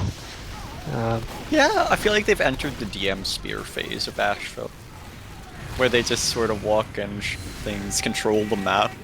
You know what I mean? Yeah, so Nico going down to Landscape. Okay, Landscape is actually owning. I'm so sorry for anything I said. Yeah, I may have jinxed it. SN just trying to get some spam off of bats. Zipf holding pretty steady here. Justario able to find Landscape, but I'm not sure that changes too much. It might give SM the confidence to kind of drop down now with even Ubers, but Kadia going down to Cthulhu makes that much harder proposition to sort of justify here. It looks like they're just going to kind of work Nico off of bats until they get spawners. No one really pressuring their scout off of roof. I also substantially. I haven't seen many sacks, which are usually very easy, classic to do. And actually, I feel like I'm just not seeing very inventive plays by BBC. They're just getting held at ramp and angles a lot, and they need to work more with their spy and auxiliary players to get people space on ramp. Well, get the flank. If you want inventive, Uber exchange comes out. Guild actually, I think, dying before the Uber. Landscape is under BBC's bats right now. Strange activity. BBC takes that fight pretty much uncontested, for lack of a better term. Well, not uncontested, but you know, 3 people were behind, so that'll make it pretty easy to just kind of walk on the point. You're gonna see a forward hold, it looks like. Yeah, so I think they will actually be forward holding. I've been seeing a lot of teams doing this, to kind of ramp hold. They But got burned the time here as well, so it definitely makes sense. I think Yeah, they need a but- little more roof presence though. yeah, I don't know. Also with landscape sniper, it's just like a weird wild card just everywhere. Cthulhu able to take out Nico. Bomb coming in from K, knocks Manfred up in the air. They actually get the force out. If they can get Guild out here, which I mean they're chasing pretty hard. If they can get Guild out, it actually might not be that bad. That's actually a good sack from the side of Zipf. Guild able to sit and spawn. They now have full ad. So Yeah, I think you're gonna want to see a force when red team drops down from bats here. Maybe like a soldier bomb, maybe spy goes in at the same time, maybe demo's lobbing stickies and you sack one player maybe as well.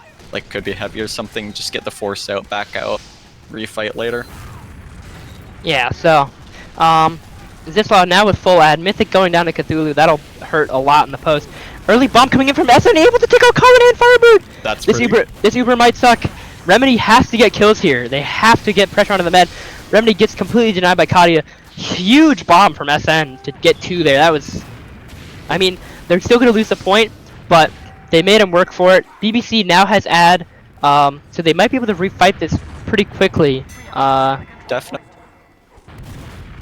So, 1v1 between Lycaser and K. Lycaser gets owned. And gets typed on. Nice one. Jesus.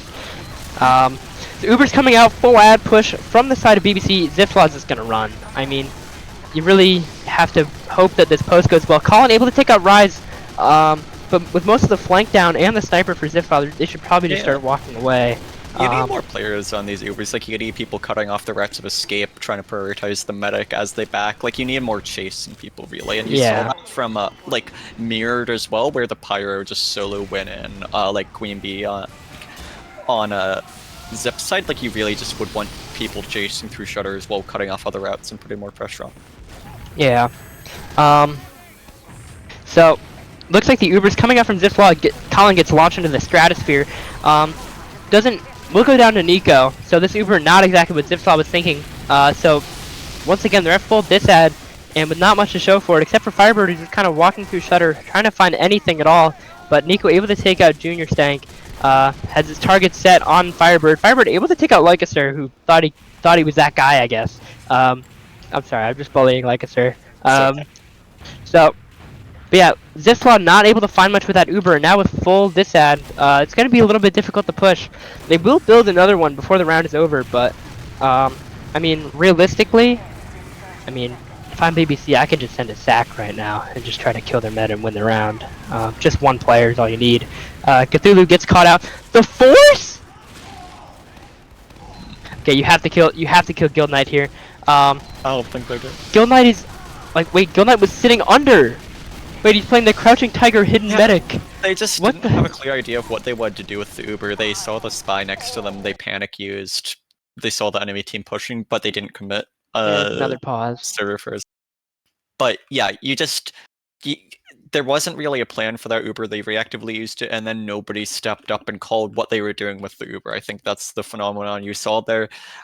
They could have just all called the back out, then you keep your players up, recommit later, or hey, let's push with this Uber. Their med, like maybe your spy calls their meds around lower.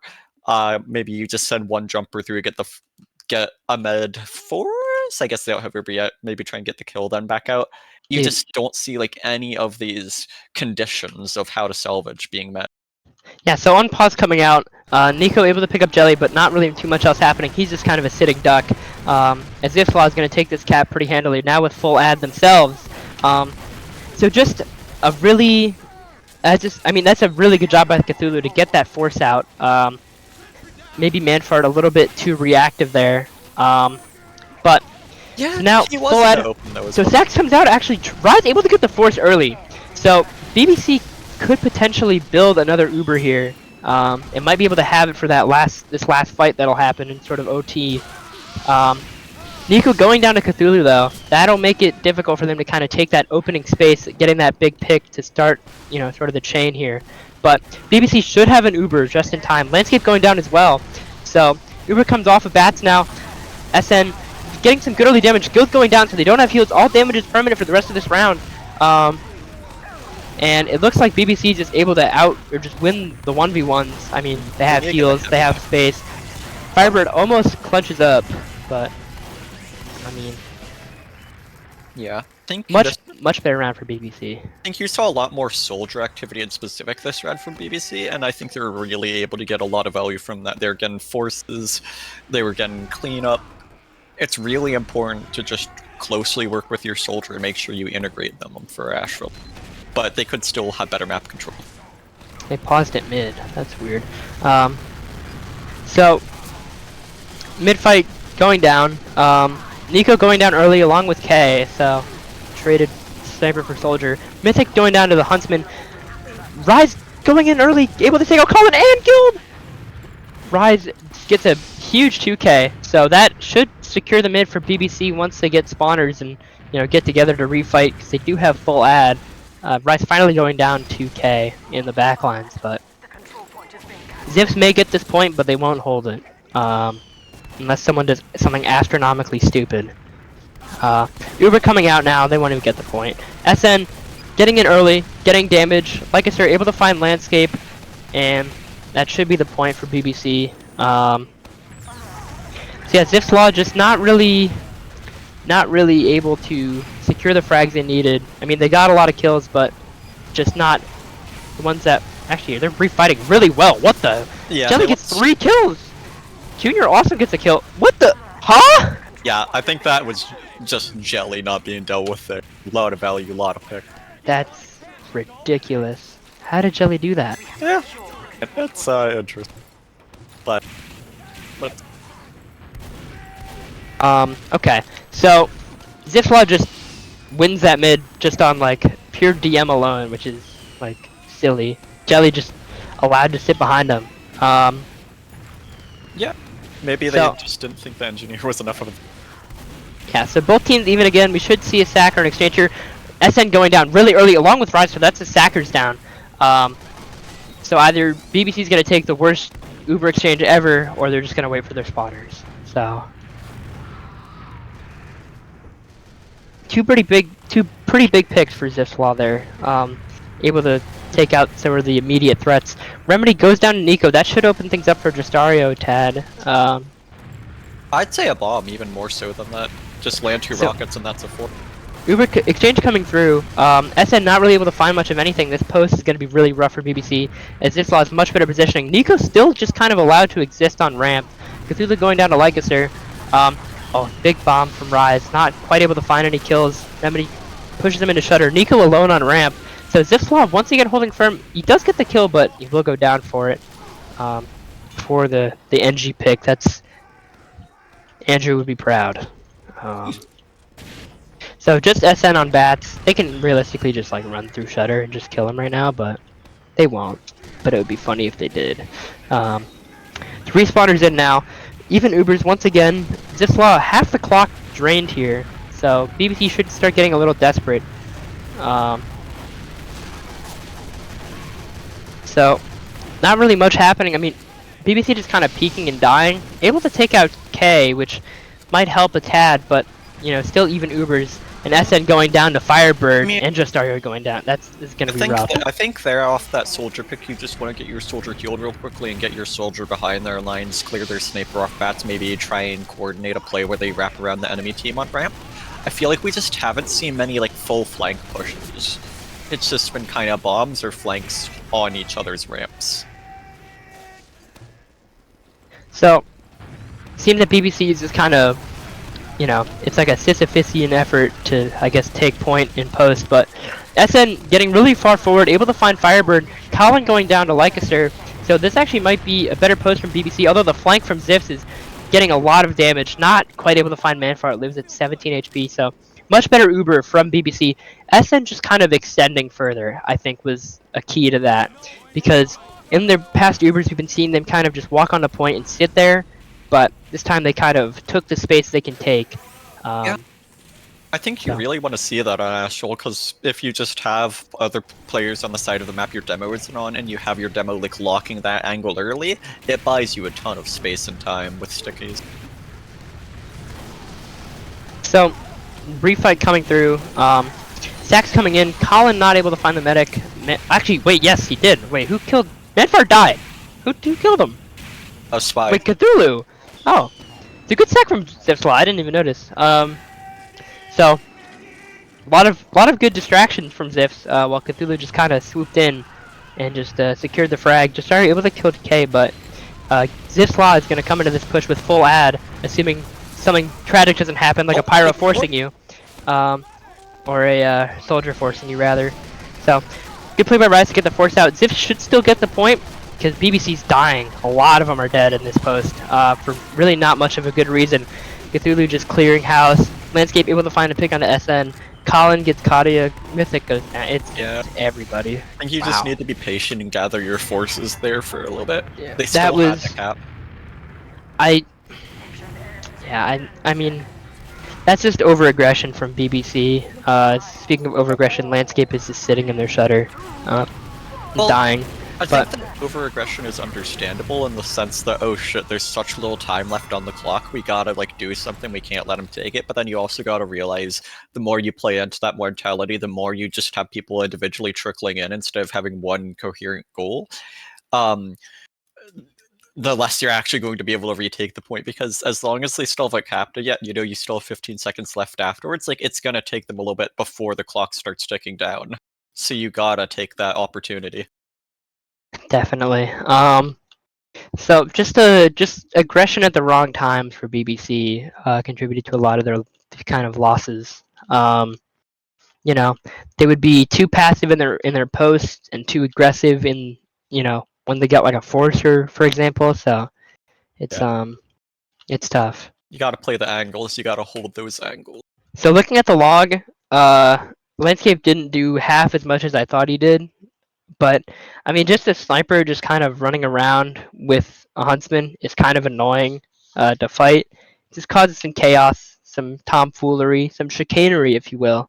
Yeah. But, I mean, flank's going pretty much even. Legacy are dying a little bit more, but, I mean, Junior doing a bit more damage. But, I mean, overall, DM-wise, like, I think the only big difference is SN, who's doing way more damage than Lin, but Firebird's kind of making up the difference. So pretty evenly matched in terms of DM. I think BBC just needs to be a little bit more calculated with their aggression. So. I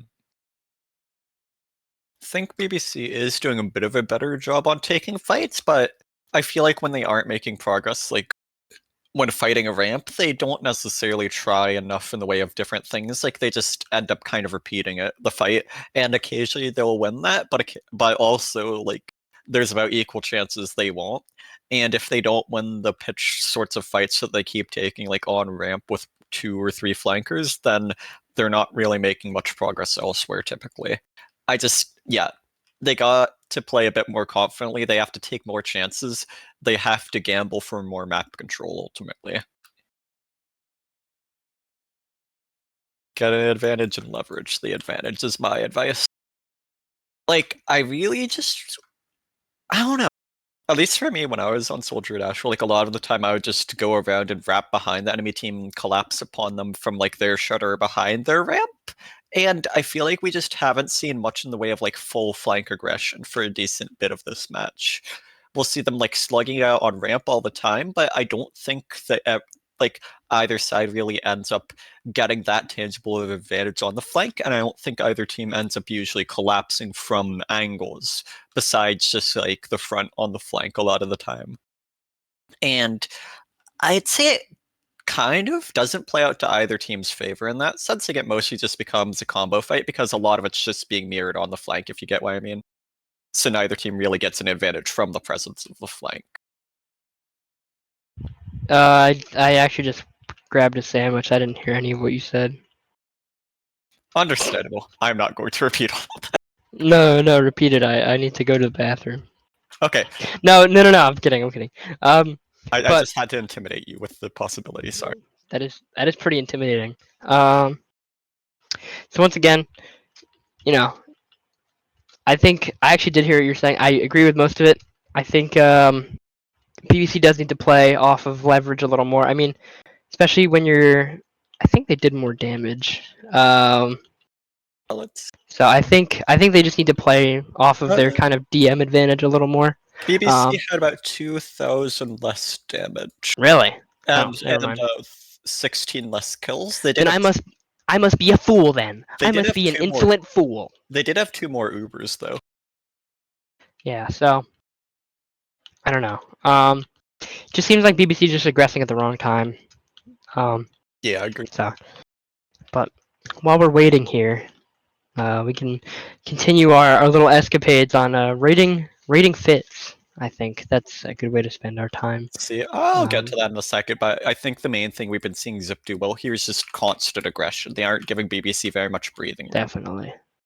No, I agree. They've been like just kind of pressing the attack constantly. Like even when they're losing, they'll still have an immediate like wave of like an immediate stack wave. So that way, even when they're taking space, there's still a very apparent risk of losing your med. Right, and I'd say that's pretty vital for Astral because a lot of the time, especially if they're down like a power or something, or if their players are kind of in the open, it's very, very punishable, even if it's just by like a singular soldier or a soldier and a spy. Like, you just gotta take some of those opportunities, and I think they're doing a fantastic job at that. Agreed. And I think it helps mitigate like a lot of the potential problems that having a huntsman sniper would have if you just kill the enemies before they can really hope to contest the angle. Yeah, that does help. And it allows Landscape to play sort of more creepy, I guess is a good way to play it, because he's not really like he's not lighting up the logs, but having a sniper just running underneath your bats is terrifying.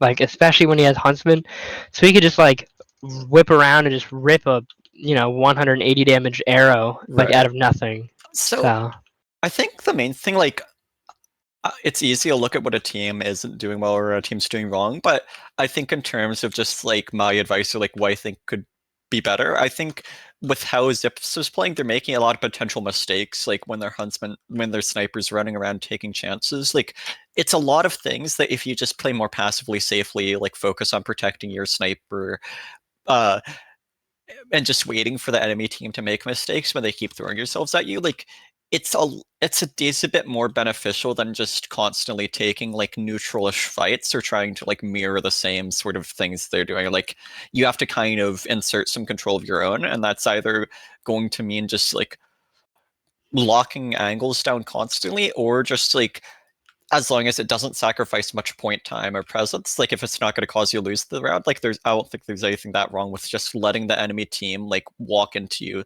letting them feed a player or two, and then just pushing off of that advantage. Like, more so when they're staying around their side of the map, when Zipslaw is normally trying to take the opportunity to aggress a little bit into the enemy team while they already have point. I think there's some opportunity for BBC to lose less players and gain more from what the enemy team is doing. Potentially get some picks and then repush off that. I think that's a fair assessment. As the ready up comes in, finally after 36 hours, we have Team Fortress 2 once again. They gave me time to do a speech. They did give you time to do your full analysis. So, the race to mid, both demos are pretty much even. Colin taking a little bit of damage early on.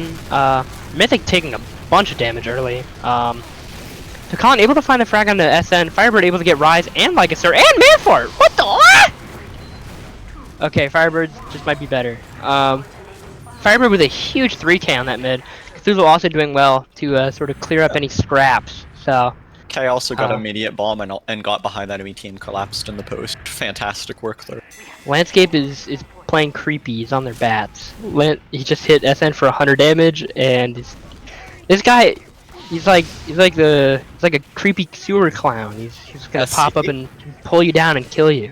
But so Zipflaw with full ad. I don't imagine they take an aggressive Uber into their shutter. Sack's coming in now from Rise.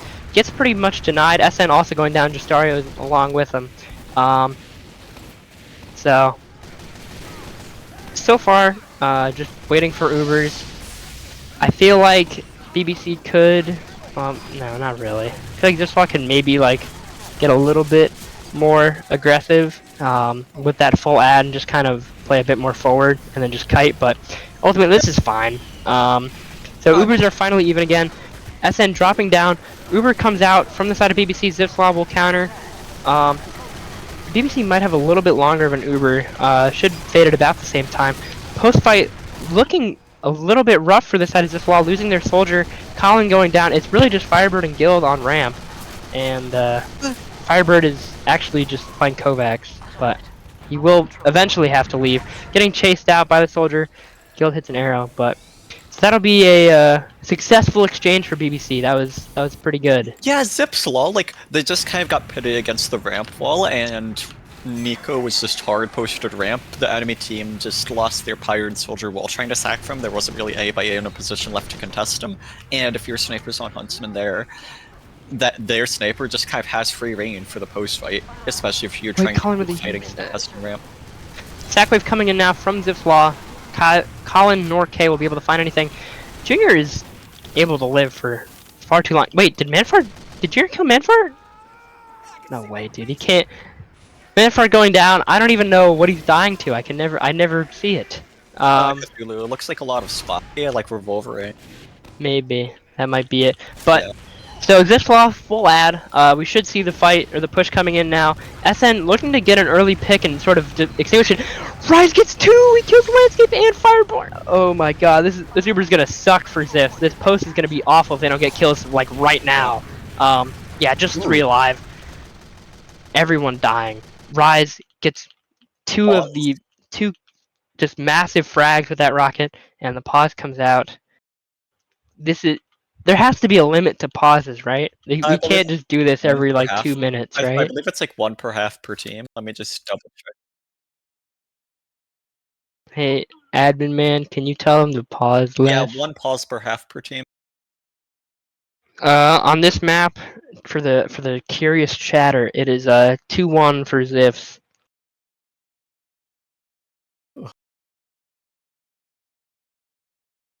Vigil was Vigil was 2-1.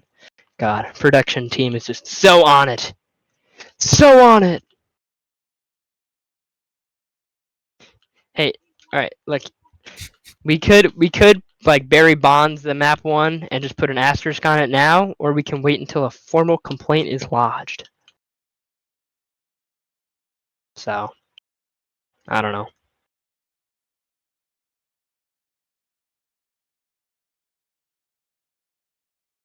So in the meantime, let's look at some outfits. I think we should go over BBC a little bit more. Right. Nico's outfit is disgusting. I hate it. I actually hate it. Sorry, but that thing is nasty. They have the Brazil badge, the like weird ducks. It's like, that's like the duck covers the badge. Why even have a badge if your duck is on top of it? Can we talk about how Nico has 1 HP exactly? Yeah, and how there's also a soldier staring at him right now. Yeah, but I'm really amused by the fact that he has 1 HP and Mythic has precisely 299 HP. Like, these are some very precise intervals of damage. That is true. But like, what is Vanilla Fortress Highlander Elite? What div is that? Is that like South America highest? One of the South American league. That's South American invite. Not active anymore. But let's back to us. Oh, sorry. Wait. Narwhal. Let's peep Narwhal. Okay. Narwhal. Oh my God, he's got a little club. He's got a little baby seal. I like that. I like this outfit. It's clean. It's simple. He's got the little cap. Looking nice. Like he's on his way to his first day of school.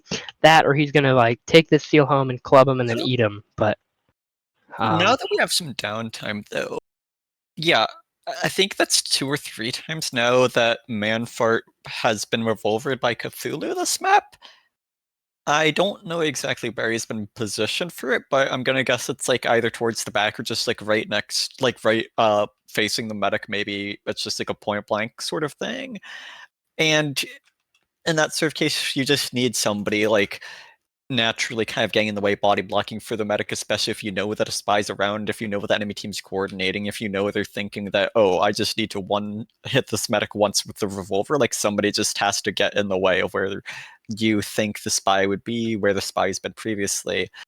Like, you just need to kind of get into the head of the enemy spy.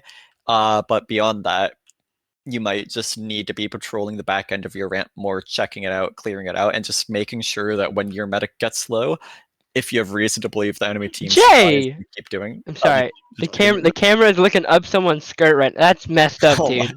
That is vile, dude. That's gross. That is gross. Yeah, that's the most I'd have to say on preventing your med from Wait, dying. I think Show I've him, man, spotted the show him. best fit. I think I've spotted the Alright. best fit. Go to K on red team. Go to the red soldier. Look at him. He's got the night helmet, the sunglasses because he's too hot. He's dropping nukes. He's got to have that eye pro, and then look at the chest. The Holy Bible, the New Testament. God bless. Nah, This is like God's blue strongest players. soldier. But I think who else? Pyro has drip.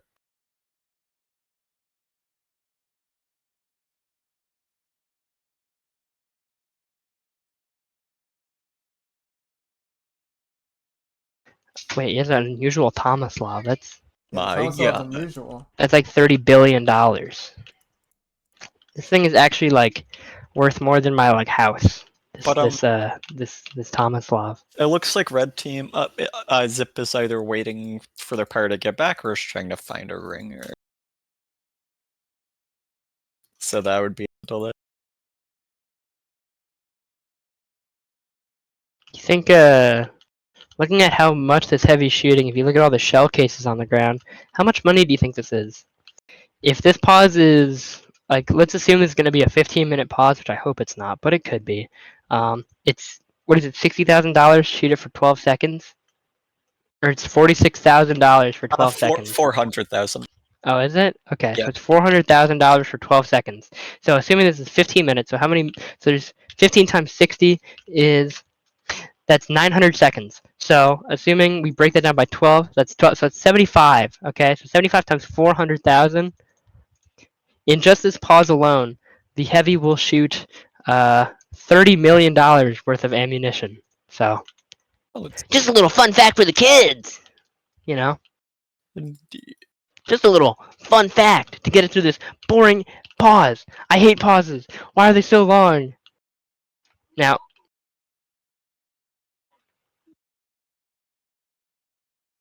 so we've just gotten word from production that on Fireside 1, our sister channel, which, you know, by the way, the merch sales, they help them too. Believe it or not.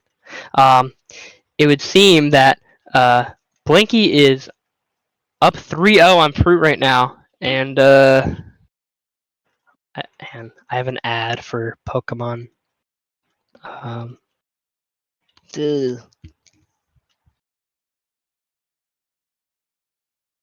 So what's the map score, production man? What are the maps for? Wait, is this the decider? Oh, this is a decider. Wait. Oh wait, no. Oh, okay, this is so second map. So on Fireside 1, there's second map. Froggyland just took around, so it's 3-1 Blinky. And if Blinky closes this out, that'll be 1-1 in the maps, right? Or wait, really? Wait, Blinky's one round from actually eliminating them. Wait, that's crazy. Okay, so Blinky on the brink of defeat, or on the brink of victory. Sorry, Froggyland. Hazardously close to living out the fate that was slated in that GIF that goes around with Froggyland as a destroyer. Cayorne. You know how teams get eliminated? Yeah. And what if they just didn't? What if it was just like perpetual playoffs? And I don't like that. I don't like your silly ideas. Every Mr. team Man. will play super seriously. Like if every single game is grand finals, then you will have grand finals performance and seriousness every single game. Like, are the benefits not self-explanatory? Yeah, I'm just like, I can't get over the fact that Blinky is like about to like eliminate Froggyland like round 1 of playoffs. Like that's crazy.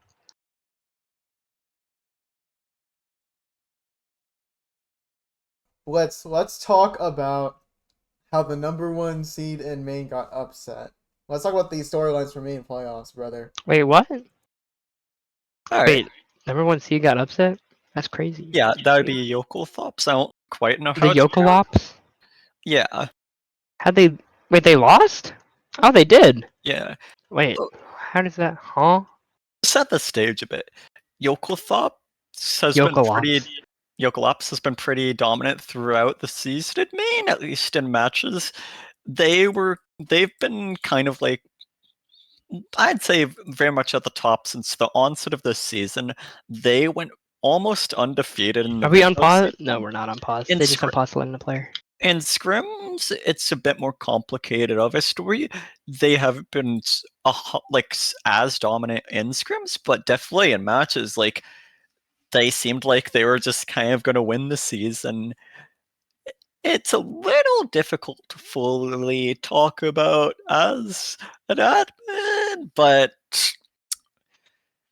definitely, like, they had some issues with like availability, a little bit of drama, I want to say, going into the last week or two of the season, which is unfortunate, but it does happen. But it just goes to show that team morale is kind of vital, and if you ever end up losing that team morale, like regardless of how you do to begin with, it can just be a downward spiral. It can be very hard to recover from that.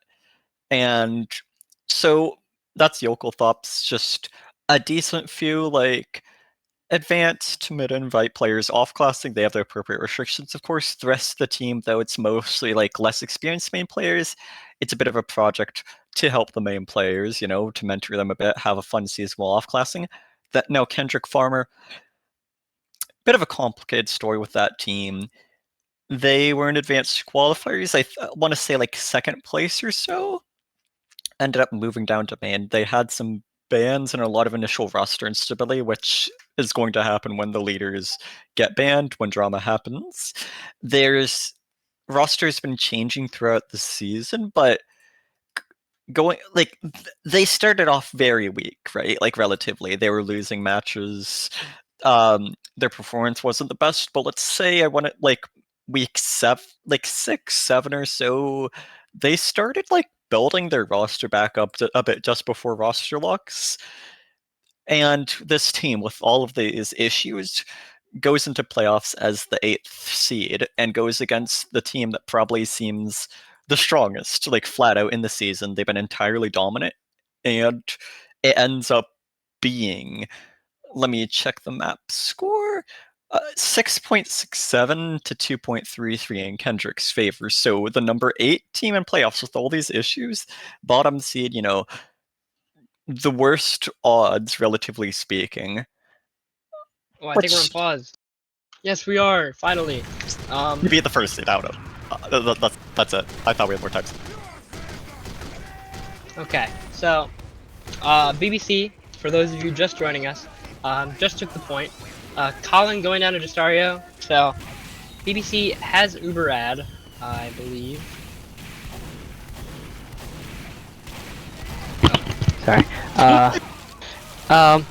Cthulhu able to take out Manfor. That's actually a huge pick. So that's Uber advantage pretty much swung 180. As now Zipf is going to take the point and the Uber ad. Nico going down to the Huntsman from Landscape. Rise just going in for a sentry. Will get out. So yeah, that was a big pick from Cthulhu. That is a rough one for the side of BBC. You finally get a good push, you get a good hold, and then, you know, it all just comes crumbling down. Part of that can be attributed to this, like, so I think you're looking at momentum there, right? Good push, good hold, they're picking up steam. But then the pause. Pauses tend to kind of have that effect where well, that pause didn't happen yet. Road momentum. Jesus, this guy's never watched an STV in his life. SN going down to Junior, just like taking 1v1s on their bats. That's cool, I guess. So Nico trying to get a pick. Okay, there's the pause. So Nico looking for a pick off of bats here. Able to get a headshot on a Colin, but I don't think that'll result in the kill. Just kind of waiting here a little bit for the action. I believe Ubers are now even, so should see an exchange here, I would imagine. Nico able to take out K early. Cthulhu also going down, so that'll bode well for them in the post. Remedy doing a good job of kind of pushing them back into their shutter, but Yeah, I mean, BBC just kind of doing a lap through their shutter. Only 10 seconds left on the clock. There's really no pressure from BBC whatsoever. Even though they have kills, they will finally get on the point just in the nick of time. K coming in for a late bomb, able to take out Rise, but not too much else. That'll be the point for BBC.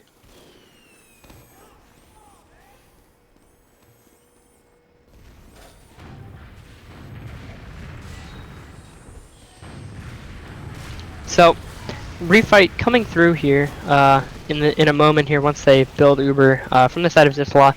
Firebird dropping down a little bit earlier. Landscape able to take out SM. That'll actually help them push quite significantly. Firebird able to win the HVH. Uber comes out from the side of BBC, but you know, Guild still hasn't used, and here it comes now. This should be fairly straightforward for the side of Zipf. Remedy just chasing into their spawn. Able to take out Narwhal. Will be able to find Lycaser, assuming with Afterburn. Actually, Firebird picks up the kill. Manfard also going down on the post to Firebird, and that'll be the round for Zipf. So, good execution by Zipf. You know, just solid play. As we come to the mid once again.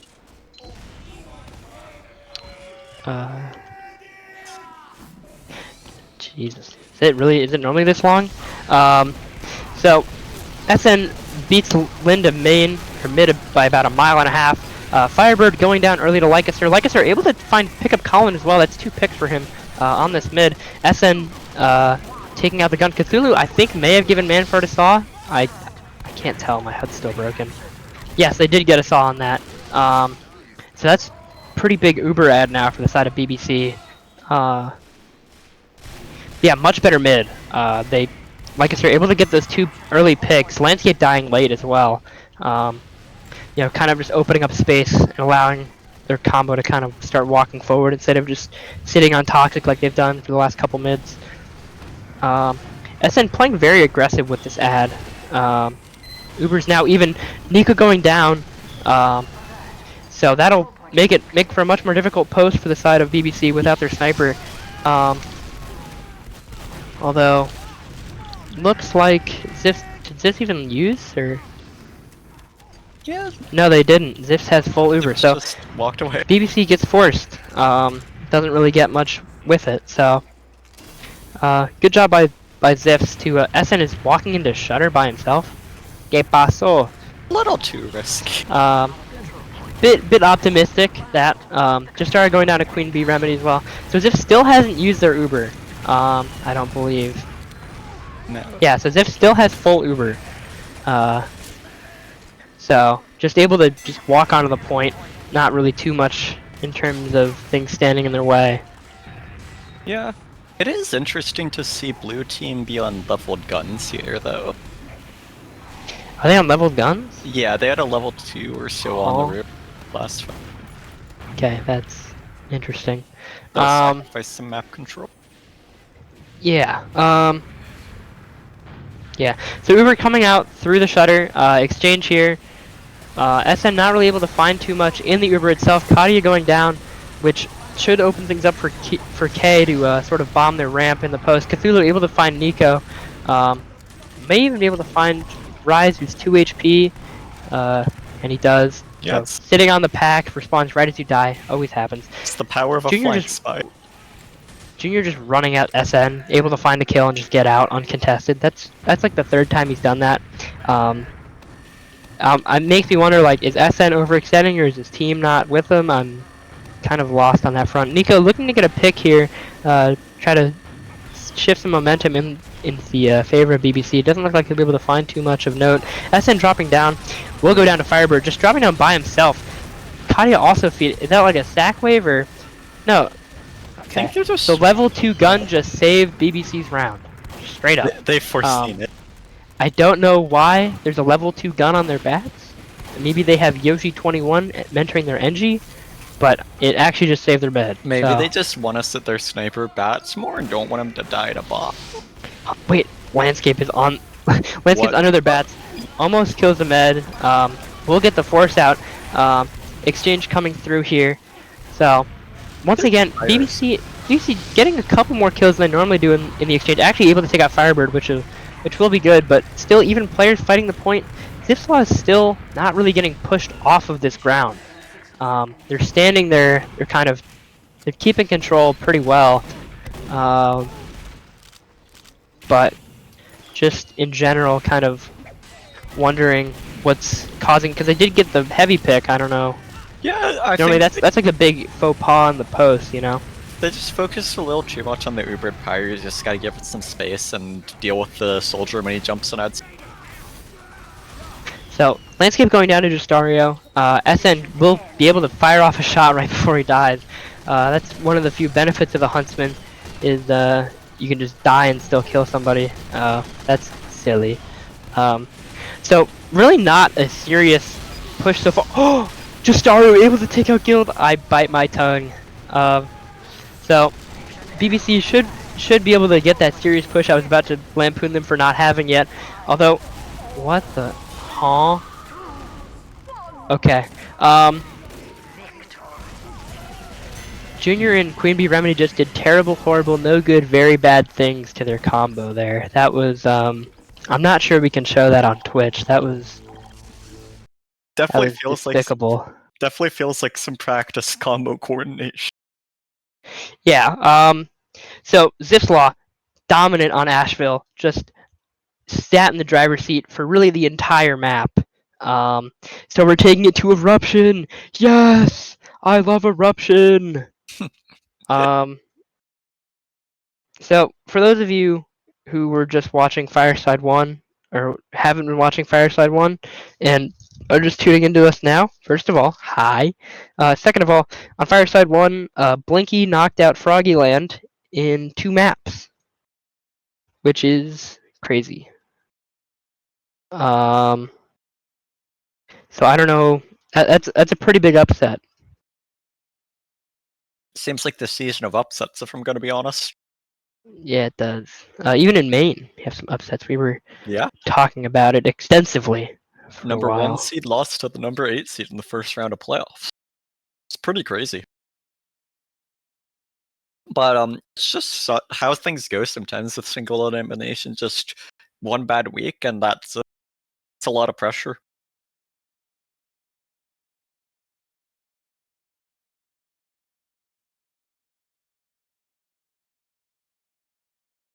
Is it also stuck on sending client info for you?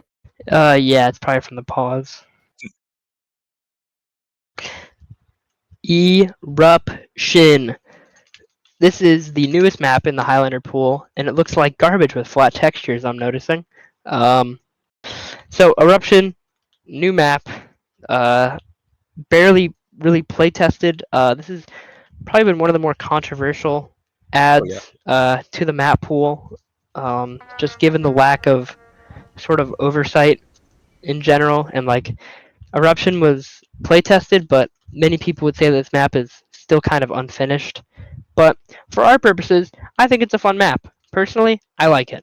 There's some weird things that happen. There's some kind of cheesy cornball stuff.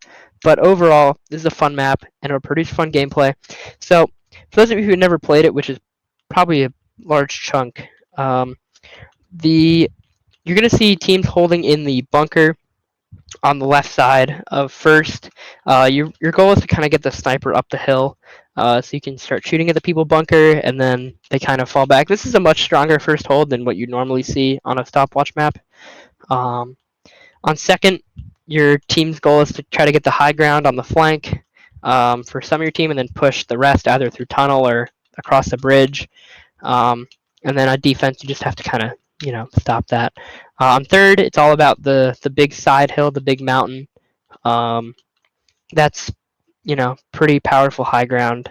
And then on last, it's just holding the right side. Try not to just kind of let them in for free. Looking at the logs from last half, it looks like, this is just like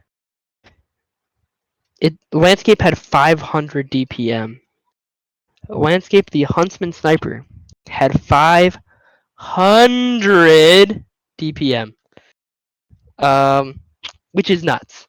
Yeah, I guess in a way, like if you're not really getting locked out by the enemy sniper if the enemy team still isn't really playing around their sniper or not or punishing you. Like with Astral, it is kind of very corner and angly. So in a sense, I could see like with a more spammy style of sniping, right? Maybe like more flank oriented, even I would say.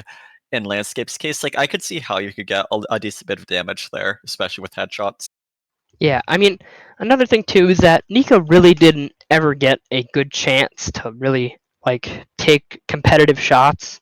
I mean, Landscape was just allowed to just kind of run around and kind of wreak havoc. Is that right? Did he have 48 headshots? I don't think that might be a bug, but he might have been headshotting someone during the pause, I guess. Possible. That's crazy. Just Yeah, I take back everything I said. Landscape is nice on Asheville Huntsman Sniper, and I feel like a fool. a buffoon. But a buffoon. Yes, I think that's a good way of putting it. But I mean, that's not on Nico, really. I mean, he's just getting put in the blender. This team isn't really playing around him too well. I mean, like, just ramming your sniper up onto bats and just expecting him to get a kill with no support is kind of a tall order. I don't know how he got 48 headshots. That doesn't seem right. There's no way that's true. It could be true. I But mean, maybe he was like click spamming and wasn't actually getting killed, just doing 80 damage headshots. Either way, that's yeah, like maybe ridiculous. heavy or something. It's possible. Did he top damage the server? Oh my god, he did. That's crazy. Yeah, good on him for being able to capitalize on that in all fairness.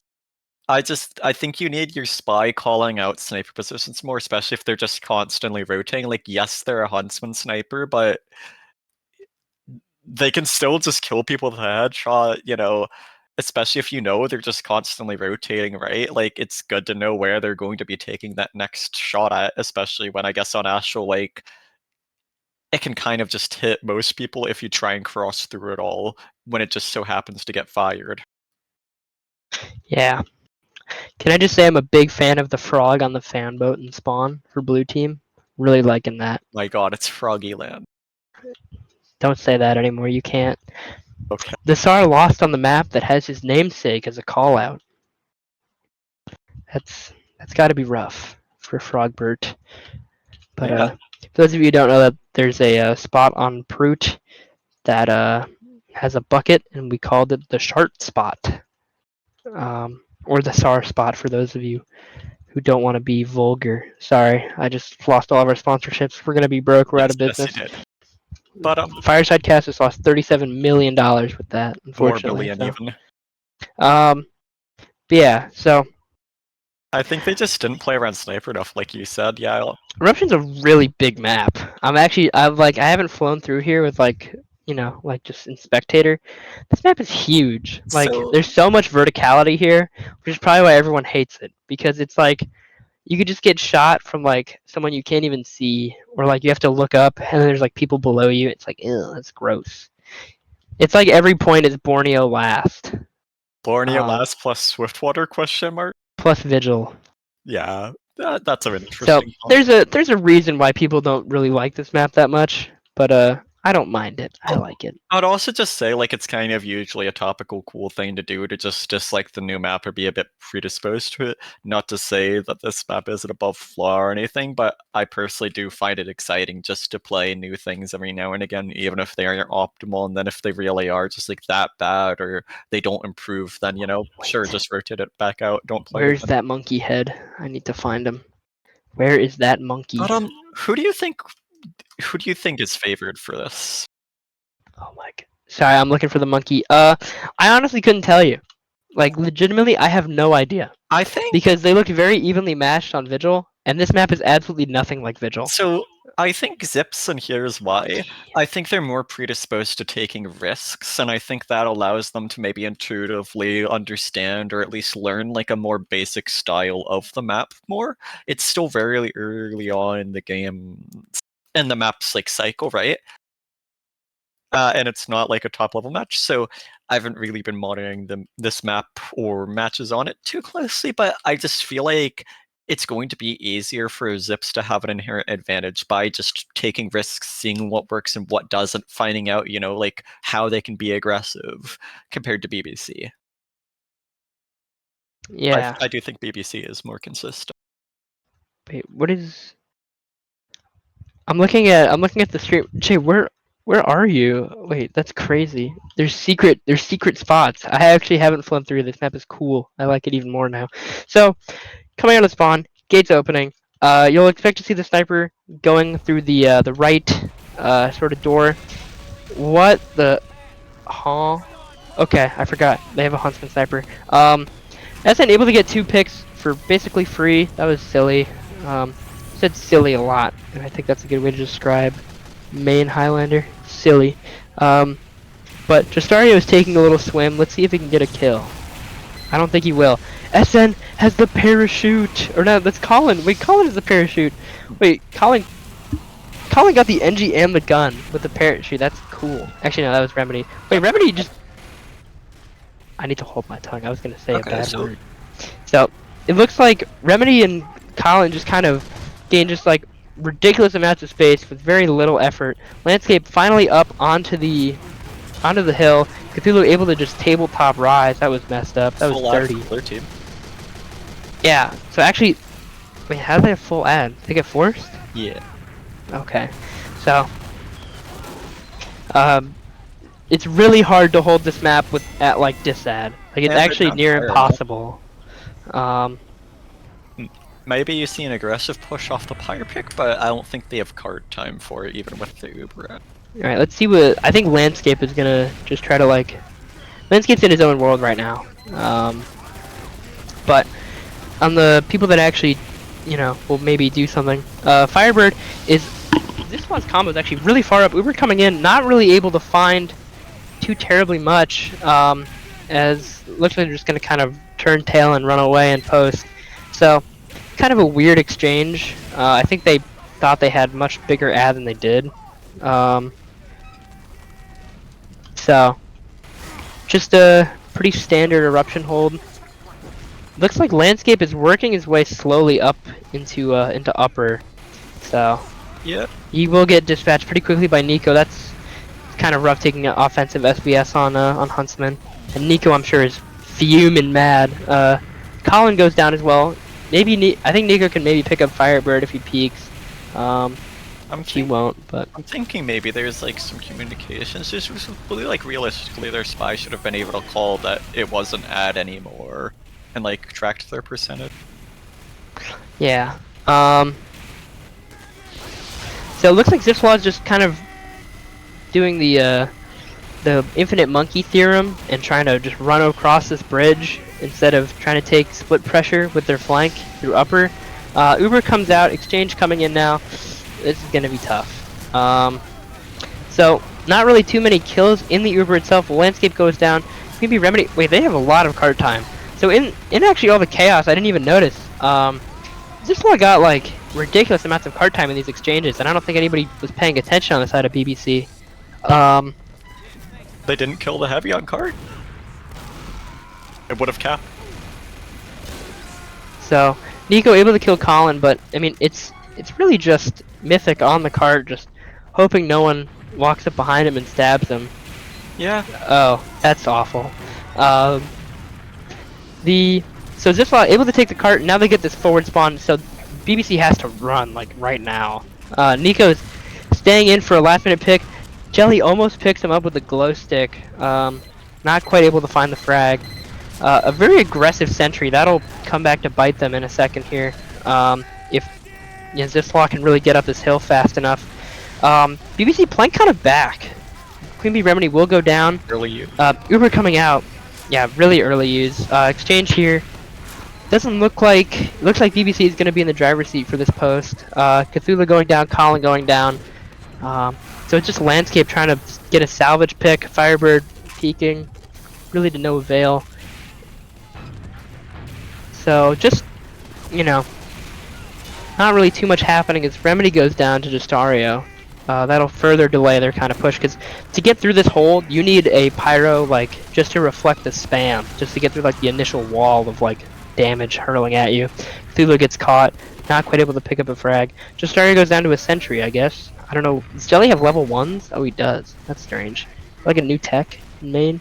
Anyways. Maybe it's meta for the map or something. Don't know. Maybe. I don't play NG.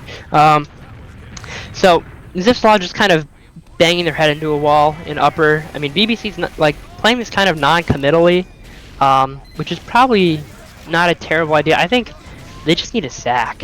Maybe Zipf needs a sack right now, I think. What I'm thinking is Spy, Sap, Sentry, Soldier Bombs for main or so, while combo just distracts. Okay. We missed the entire exchange, by the way. So, actually, it looks like Zipf was able to get enough space. I was too busy looking at Mountain to even notice. Yeah, so Zipf won the post. Sorry, people watching. We suck.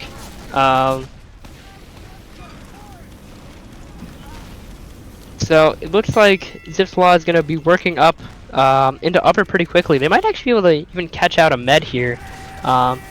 They are through really, really fast with no one watching the side door. Although it looks like Justaria is about to kill Firebird as he does.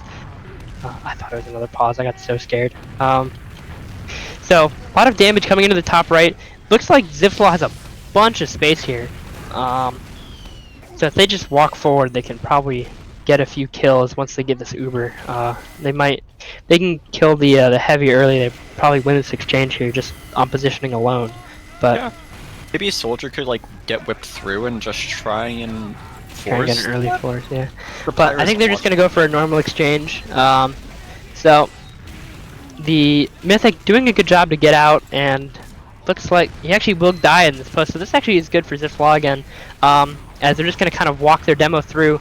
Cthulhu, oh, that would have been so cool. Cthulhu almost hit the coolest stab ever, but he gets hit by the one flame particle that was still there and broke his bicycle. So Zipf able to take top left pretty convincingly. Nico going down. It's 4 up now for BBC. It's just a heavy sitting in a corner. It's a crouching tiger, hidden Pootis. Can he win it all?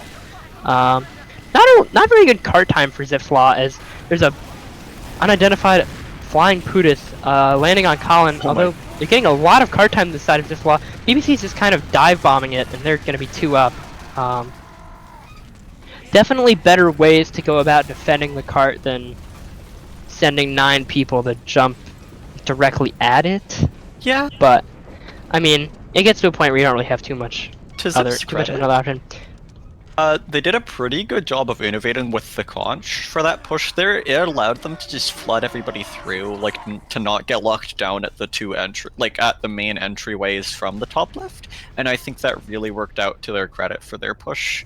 And then afterwards, like off the back of that, the thing that really secured them the victory was their soldier getting to the top left spawn, intercepting a person, and then just giving them control over the entire rest of the map basically once they had the space to flood him.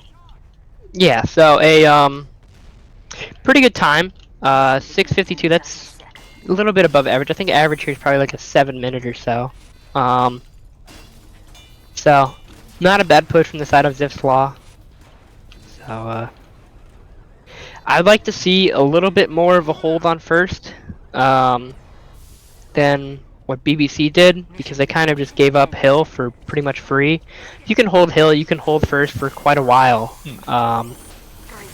So I think they just they just backed out because they lost so many things to the fort. Yeah, that is true. But I think you can still do a little bit more to refight, but that's nitpicky. Anyways, round starting. Sack coming in from the demo. SN in the skybox will get immediately dispatched by Firebird. The secondary bomb coming in from Rise won't be able to get anything. So Sack wave doesn't really get too much for BBC, and Nico playing in a weird position, playing very far to the right. I don't typically see this from snipers. As Justaria is able to take out Landscape, will get traded out by Firebird. So looks like Zipf is still holding, but you know, it looks like they should be getting out any second now as the Uber comes in from the side of BBC. Guild Knight is milking the absolute hell out of this. Actually drops his demo. That's gonna be rough unless Zipf can get a bunch of kills here, which it looks like they are. K able to pick up a kill. Gnome and Queen Bee Remedy also getting a frag themselves. So that's 4 kills for the side of BBC, and Manfard is dangerously low. Looks like Cthulhu's getting on him. Oh, the Banny Bind. Oh my god. Grand Banny Vincent has saved another soul. as Jastar is able to pick up K, Gnome going down to the mini sentry from Narwhal, and almost disaster turned into a miracle for Manfart 2021. BBC Manfart 2021 is his official name. It's his government name is Govy, as the Canadians would say. Anyways, let's keep going down early, but continue. Sorry. I was just gonna say real quick, I think dropping demo lost them the point. They could have refought if they used earlier. So Colin going down, Cthulhu also dying, looking for a pick on Nico. So that's actually, that weakens them up pretty quick. They're down 4. And this is typically a big stronghold in terms of gaining time. So this isn't good. Just started able to pick up a frag on the K. That boy was loused in the south. So Rise able to take that high ground, just kind of spamming down. The Uber coming in with SN will be able to do a lot of damage to that heavy. Wow, this heavy is the healthiest man alive. Oh my god! Wait, what? On the cover of Men's Health, I think he just took like 600 damage. Although Jelly goes down in that skirmish as well, so that they don't have a gun for third. So if BBC plays their cards right, they can just kind of ram it up on top of the mountain and just take this high ground. But that is assuming they get past the wall of spam. So they might just wait for SN and try to take a more conventional push. Cthulhu, unfortunately, beefed pretty bad. That would have been a nice sniper pick. But so it looks like now we have just kind of sitting and waiting for Ubers to even out or for someone to make a move. Nico's just kind of holding this angle, not really looking at too much. But Banner actually comes down now from the side of Zipf's Law. Hell yeah. Seems like Landscape able to take out Kadia. That'll open things up for Cthulhu, who should hopefully have a better time. It looks like Manfart's kind of not really checking his back, and that's going to be the med dropped by Cthulhu. Uber comes in now, immediate Uber exchange, and that's going to be BBC back to spawn. Yeah, I think it's a little bit of a risky position, especially if you don't have somebody watching the back for spy. Yeah. Even if your pyre does turn around, that means their soldier demo can just roll you from the front. I think if you hang around that specific space, you just gotta commit or you gotta back out soon. That's a rare instance of a very linear, I killed this class, now this class kills that class kind of deal. You don't typically see that. But Bomb comes in, Remedy goes down to the sticky from SN. It looks like BBC is still trying to just push this hill, but they're just not getting any space. Zipf is playing this actually very well, not standing in direct damage. Firebird able to take out Mythic. Jelly gets Justario, so no spy once again. Zipf can just kind of walk in with this banner. Landscape goes down to Nico, but it doesn't look like they'll get anything else. As the Uber comes out from the side of BBC, exchange here on the top of the hill. Kadia is just trying to push people off, but there's a giant wall in the way. Firebird able to take him out. Colin goes down to his level 1 gun in main, but otherwise not really too much gain from the side of BBC. They're just going to kind of push this without the demo. Jelly going down, Firebird going down. This actually might be good for BBC if they can get the med here. Oh, look, Justario is just waiting. Oh, he gets spotted and gets clubbed to death by Landscape. That should still be the point, however, for BBC, unless they go for a stupid refight, which they won't. So 2 minutes now to hold last. Even Ubers, this is a very easy point to get caught up on as an offense, especially without Uber ad, but it remains to be seen. So looks like SN is just kind of sitting and waiting for Ubers to even out. He's getting separated from his combo. Queen Bee Remedy just walking in, doing a bunch of damage. We'll be able to get out. Oh, not exactly. Colin able to pick up Mythic though. That'll even things out as well with SN going down to the soldier. Getting a lot of cap time is BBC. Lycus are doing a good job to get a lot of cart pressure while they were all distracted up top. So I think now we wait. it was a little risky on B's part. They ended up splitting the enemy's combo and allowing their demo to die, but I don't think it's necessarily a worthwhile risk with how vital Pyre is to holding the doorway. Yeah. So Kadia is just kind of sitting in this doorway with Mythic. So SN coming in from the side. Uber will come out. Banner and I think do we have Banner? I don't know. Whatever. Uber exchange. Cthulhu is in a great position for this post. Never mind, just gets absolutely annihilated by a random pipe from SN.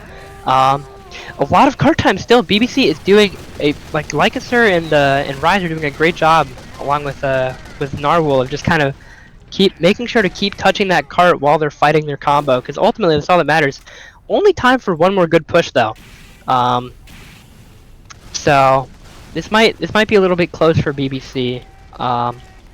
If they're, but Maybe they could work their sniper in top right side lobby. It looks like Zipf's combo peeks out a lot on the left side. SN is walking up top right. It will go down to Colin. Lycaser also dying. That's a big cart pusher down.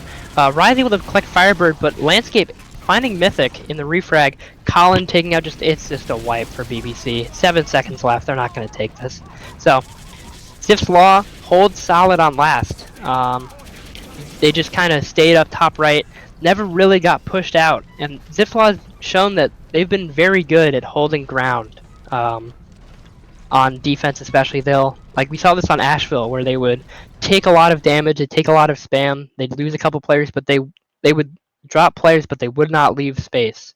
They would hold it for as long as they could. Yeah, and I think that's really helping them here, especially on a map like Eruption, where it's just so hard to get a good push sometimes. I think the caveat to that is that it ends up kind of costing them on second, though. Like they do a good job at it, yes, but I don't think they really know when to back off from doing that, right? Like they just kind of keep doing it. Like it works sometimes, so they just keep doing it, and then whenever it doesn't work, they're just down like 4 or 5 or however many players going into the next point for defense.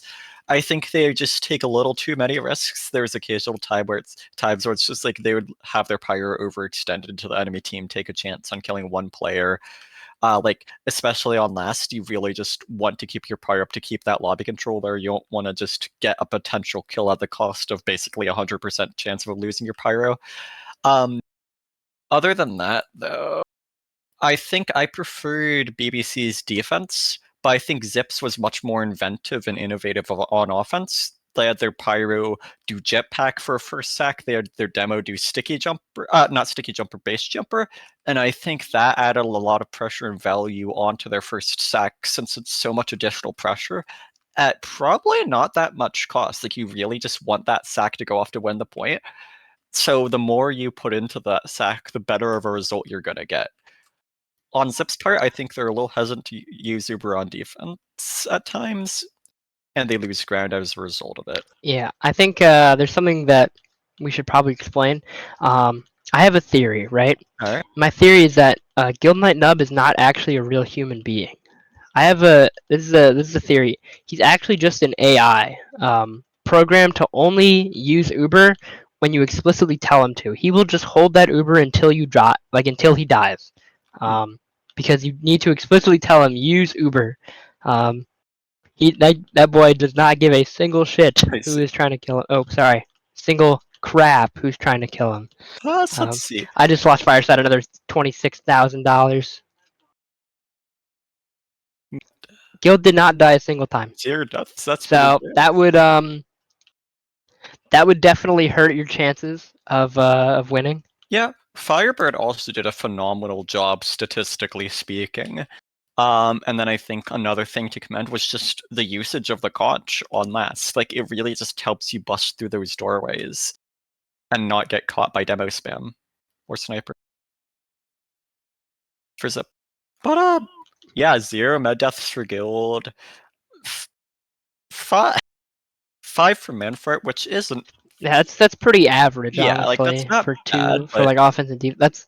But the fact that Guild is just not dying is either a testament to the fact that Cthulhu is just, or not Cthulhu. Oh my god, I'm losing my mind. Sorry. Blitztank, you go again. Yeah, I'm having I was dementia. just gonna say, I think Zip's Law does a much better job at sacking and just putting pressure on the BBC's medic than BBC's does to Zip's Law, and I think because of the lack of sacking, the lack of innovation for aggression, and the relative aggression that Zip's Law puts out, it's kind of hard for kills to be secured against a guild because the rest of his team is making so much space, and there aren't really innovative different angles being used to try and threaten guild while they're getting kind of out DM'd and pressured out.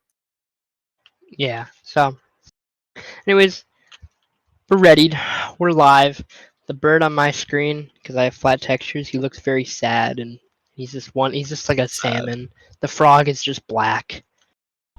It's very sad. I quite like this frog. So How he looks. He looks quite polite. You know, just sitting there on his boat. You know, just cruising around on the rivers of eruption. I want to see if BBC changes anything about their sacker first here. Like, it really They won't. did seem effective to just have the additional pressure from They base won't. jumper and thermal threat. No one does. Mission begins. Is that a Sorry. theory of yours? That's my working theory. No one will change anything about a sack ever. Once they Nice. sack once, they'll sack the same way forever. 1. Unless they prove me wrong. I'm just trying to jinx it because I want it to be closer. It worked for the Huntsman last map, so. So it looks like Sack's coming in. High bomb in from Rise. He was 4 HP when he was gonna land. Just gets annihilated. SN also going down to the Wrangler, and so no difference in the Sack that time. About the same outcome. Nico able to kill Landscape. Sorry. Oh my God. Landscape kills Nico. Sorry guys, I might be losing it. So far, BBC just kind of sitting and waiting, as is customary on Highlander first offense. Getting some decent cap time is Lycaser and Narwhal. Actually, working uphill a little bit is Rise. Rise is actually taking some pretty decent space here, getting some good damage out on Decay as he spots the spy of Justario. So, exchange coming in now. SN gets kind of blasted out of it. Manfar will live, and this post actually could be beneficial to BBC. They do have high ground and a heavy up. Colin goes down, Firebird goes down, Gnome goes down to the Soldier of Rise, so that's a very good exchange for the side of BBC. Very good post fight as well. Landscape just kind of running, trying to get a cheeky pick with the Huntsman. Won't be able to find anything. That's just more silliness from him. Rise is super forward. Nico able to pick off Queen Bee Remedy. That'll open things up for Justario, who, I mean, there's a lot of good spy routes on this map, and it actually looks like they're just gonna push Zipf's Law out entirely. As Zipf's is kind of in their spawn, although Manfar gets butter knifed. Wait, guild drops. Okay. So the medics were exchanged, but Zipf's Law is down 6 players. Yeah, I think So. BBC needs to take more space and lock the doorway out there. They don't need like 5 times or 4 times on part. They just need people making sure they don't walk through, but it ends up not mattering. Yeah. So Zipf's Law going for the classic eruption third hold, where you just sit on this wall. It's quite boring. But what isn't boring is the fight that's about to happen in like 40 seconds when Manfart starts healing people again. So, never mind. SN just gets turned into a firework. Justario gets sent into the skybox. Manfred. Although Mythic is able to pick out Colin. Wait, Mythic actually almost did crazy damage. Manfred is dead. Okay. Yeah, it looked like a little bit of a half committal, like it looked like a mix of a sack and a push, and it didn't do well at either, and just resulted in their medic and most of everybody else dying.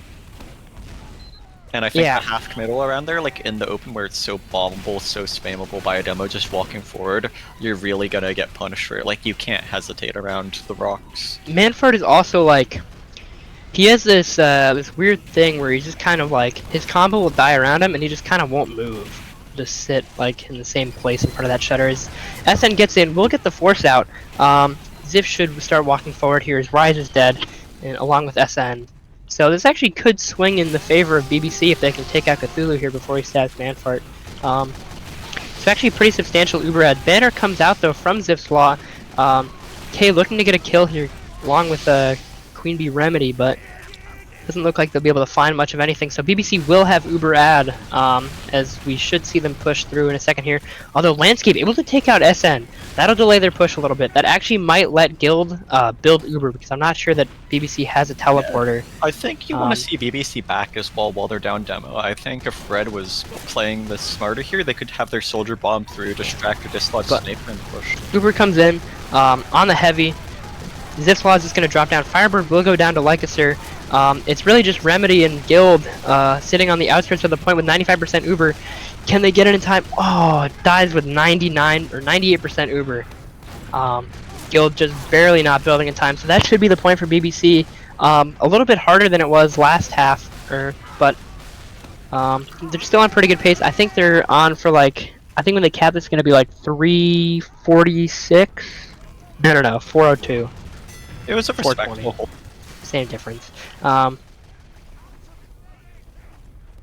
So Zipf Law able to get the more traditional hold in, still at uber disad. That's big because BBC can, if they want to, just take as much space with this cart as they want.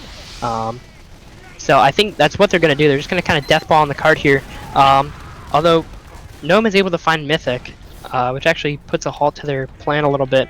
Where's Manfart? I'm looking for him. Okay, they're outside of third, or outside of last. So Uber should be coming in here with SN. So they might be able to. Oh! Landscape is the greatest player to ever play with the Huntsman in main in this match in playoffs ever. That's ridiculous. No way he just hit that. The wedding notification is even crazier. That was insane timing. Maybe they're gonna try and dry it through top left. Maybe it could be like a fast second. Looks like this could be a I think Huntsman Harry might have just like won the round. Not really, but I think he may have just done something terrible. So with BBC push completely wrecked, Zipflaw now takes ad. Firebird is engaged in the world's longest range HVH I've ever seen. He will win it with a little bit of help from Junior. They're literally just shooting each other from across the country. A lot of aggression from Red Soldier on this map point, and he kills the map.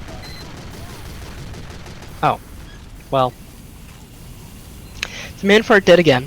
So we talked about med deaths last round. This is pretty much where these come to hurt you, because every time Manfart dies, it's another like 30 to 40 seconds that are just ripped off of your, or like just tacked onto your time here. Especially as if it's a solo soldier, it should be Landscape will go down, but not before taking out SM with a fire arrow. This guy is ridiculous. Cthulhu in on the med, just narrowly misses out on a kill on Manfart. Cthulhu even admitting in chat that he fed. Yes, you did, Ben. Yes, you did. This should be fun for Blue to push. So, looks like SN is taking some space upper. Zipflaw dropping their soldier and actually getting completely caught off guard here. It's a dry push, so they still have ad, but I mean, really just not ideal losing your soldier there, because this Uber kind of sucks as a result. So that gives the opportunity to, what is Landscape doing? Okay. That gives the opportunity for BBC to take a much better Uber now. Manfart drops again. Oh my god, Manfart, stop! No, man. Yeah, and a decent bit of the time, it's also just the team not necessarily escorting them at the most, like death. BBC needs to. Someone stop this man. I just someone feel like stop him. BBC, when it matters, aren't playing around their key players. Like they didn't play around their sniper enough on Astral, and they're not playing around their medic and making sure their med's properly protected here on Eruption. They're not. They're just not playing around SN. They're not playing like they're. Like SN is either over-aggressing or they're kind of baiting him. I don't know. But SN dies again. Mythic goes down. Lancaster dying to Landscape. It's just. This is just slops. Dude. I also I don't like seeing it be the same push over and over here. Yeah, no, like just like the same out. The only difference is that now there's a level 3 gun in the window. That's the only thing they changed. Like, it might be the same. What is SN doing? Where's blood going? It might be the best push, but that push isn't working here, and so they need to figure out like a way to either make it work or some other push that would work. I feel like. I'm on the Landscape cam. I feel like he gets a med pick here. I mean, not like now, but in like 10 seconds. Like switch. Jay, I need you to switch to Landscape's cam in 10 seconds. Okay, so like once it hits like 5, actually do like 5:38, you'll get a med pick. Promise. They do never. Forward. So BBC is able to force the med. Never mind, Landscape sucks. Nico actually able to take out Jelly as well. So that's the entry down. This could be beneficial to BBC now that they do have Uber ad finally. Red Scout walks grenade and kills now, for any BBC players listening on the 3-minute delay, don't get stabbed. Don't let your med get stabbed right now. That'd be really bad. So, Uber finally comes out from BBC. Guild Knight will go down. So SN able to get a couple of big picks in the exchange, or not really the exchange, the Uber push. Firebird going down, looking the wrong way, but Manfart is trapped in a corner. And the cavalry comes from the jump pad, so not really too much gained with that Uber. No cap time, no space. Everyone just kind of died. So Yeah. Zipf doing a really good job not to let him take that top left area. So A lot of cleanup. Landscape going down to Nico. Ooh, a little over-aggressive on But Red's part. Mythic also dying. Colin, I hate this like player trading that BBC's doing. You have to keep all your players alive. And you need to be alive for one push. Because right now, like, Kadia is literally feeding right now. I don't know like what their plan is. Just they're just lacking coordination, and at a time like this is the last time you want to lack coordination. Is Junior's getting Yeah, dead. they're just like throwing more resources at a brick wall and hoping that something works without like trying to figure out how to make it work. I mean, honestly, right now I wouldn't even hate to see like a tack pause. Like that's what tack pauses are for. It's to like for moments like these. Uber comes out now. Exchange coming through. BBC with the better Uber, but not really getting too much in the Uber. Down a sniper for this post, and SN is just gonna get put in the blender. There's literally no one with him. Firebird able to take out Kadia. Actually exchanging players well, but BBC's really weak. Every single one of them. Junior able to clean up the cart, and K and Jelly able to get the rest. Any stragglers. So once again, just another push to nothing for BBC. They really need to like, because in these posts they're just like SN is walking forward, but no one's with him. So they're just kind of like making him like he just has to sit there as SN dies to a trap. I mean, it's just 4 posts. He's kind of on his own. yeah. I mean, SN at this point, if he's the demo man, he is tilted like you wouldn't believe. Oh, yeah. He's just gonna walk forward. He's like all sense of reasoning is out the window completely. I just feel like their team's outside of their comfort zone on offense. Yeah, no, they really don't look like they don't look comfortable right now, like at all. So Uber comes out from Guild. This is an ad Uber on defense. Normally this would be the kiss of death, but they did get forced. No one really died. Oh, actually, a lot of people dying in this post for Zipf. As now Manfart does have pretty significant ad. So SN on the aggressive. Cart very close to the end finally. They've been kind of working at the flank of BBC for a while now. It looks like SM will finally take top left, assuming he doesn't die to K here. He does. Okay. So once again, BBC not taking space with their massive advantages. Yeah, they literally just let a single soldier just take that back, as they now use an Uber to get it back. So Uber comes in from BBC, getting some pretty decent damage in the Uber itself.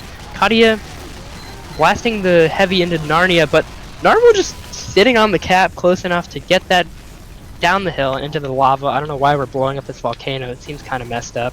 But a 12-20 for the side of BBC. That is a tall order to defend that. Yeah. I just don't think there's enough target focusing, especially visible at like the end there from BBC, and it just allowed the enemy team to get player advantage. It allowed them to get more favorable trades than they should have gotten, and I feel like that's been a consistent theme throughout this entire match for BBC, where it's just like enemies will feed and get like 1 to 2 picks, and it just kind of throws their entire plan into disarray. So or they'll just like stand. Before we continue with any further analysis, I'd like to point out that K is on the monkey loadout, so I think that may be a part of the reason for their success. You know, I mean, this guy's playing home court advantage. I mean, that's just not fair. Like, there's his like uncle is like on third in the little water, so it might be like unfair. Jelly also with a disgusting loadout. I mean, that's vile. I mean, just like put a shirt on or something, dude. Like, come on, can't afford like overalls to go all the way over. That's kind of gross. Anyways, so it looks like they will be going with the B-29 Hiroshima Snot Rocket sack with the parachute. Okay. Firebird actually going down early, so this may actually be a little bit more difficult as a sack. I mean, what does your heavy really do realistically? Here comes the bomb. They're Out of sync. Very out of sync. Completely out of sync.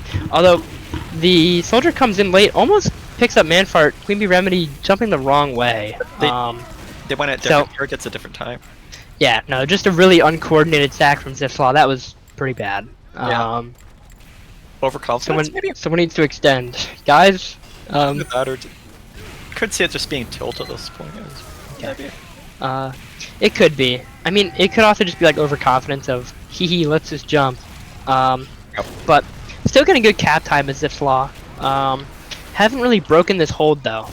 I mean, BBC's playing a little bit passive, like actually pretty passive for this point. You couldn't be like really up on the bunker just hammering on the cart, but they're really not doing that. They're letting them get a lot of space for effectively free as Jelly goes down on the flank. So Rise, their flank is doing a good job of keeping Hill for the most part, but I mean, they're just getting so much cart time because they're just combo. Like SN is trying to will his team to walk forward, finally gets through to him, takes out Landscape, but it's just like the combo BBC just looks so scared to walk forward. You know, like they're afraid of like breaking something. Yep. But Uber Exchange comes out. They're not even really exchanging. They're just kind of using it at the same time. I guess that is an exchange.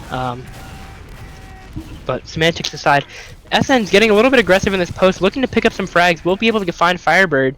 And Zipf Law still isn't really getting too much base. Nico going down to the Huntsman of Landscape will get traded out by Justario. But in general, it just seems that BBC is actually holding pretty well. They're playing very passively, but I mean, as long as their flank can keep hill control, it doesn't seem to matter all too terribly much. So Zips really needs to start working on hill, although it looks like they're just focusing the gun for now. Not a bad Is that a pause? Pause, I think. Oh, that did die. How did Guild Knight Nub die? Let's see. Spy. Backstab. Oh, Jesus. Yeah, I think the flank pressure from BBC was pretty consistent, and it really made it hard for the enemy team to capitalize off of Zips being passive, because that makes it kind of hard for them to secure a good spam angle to exploit onto the gun. But now that BBC's flank is gone and not defending, I think BBC is really going to get punished for the passiveness. It seems like they can afford to be a little passive as long as their flank is holding aggressively on hill and counter spamming the enemy team out. But I think in general you'd still want to be a bit more aggressive, and especially now that they've lost the hillside, they either need to just be more aggressive, clear cart, take space in the left side, or back out. I think their conditions for holding the point and winning the fights are kind of gone now. So I'd like to point out that there is a cool monkey on fire on tracks. Jay, if you'd like to get the camera back over to him, I know you were on him previously, but I think not enough of our viewers got the chance to screenshot him and make him your desktop background. So, you know, I mean, this pick goes hard, like astronomically hard. I don't really know how else to put it. This is the coolest screenshot you'll ever see in Team Fortress 2. So, you know, put it on your wall, frame it, you know, put it in like one of those cool little gold frames, and you know. But it's 12:08. It's 12:30. Oh my goodness, man! My dog's gonna be pissing on the carpet if we don't get this thing going. A match. This is a good one. Dude, we've actually paused so many times. This is like every single Zipf Law playoff match ever. They're just like 6 hours long, and all of them are pauses.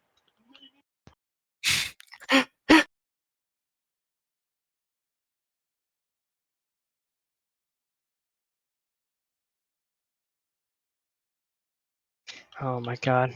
Guys, we might be here for a while.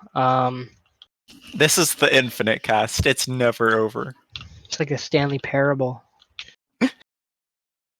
So guys, we might be here for a while. BBC lost their soldier, apparently. So I think I might step in here in a second to go ring. Like honestly, like this is unbelievable.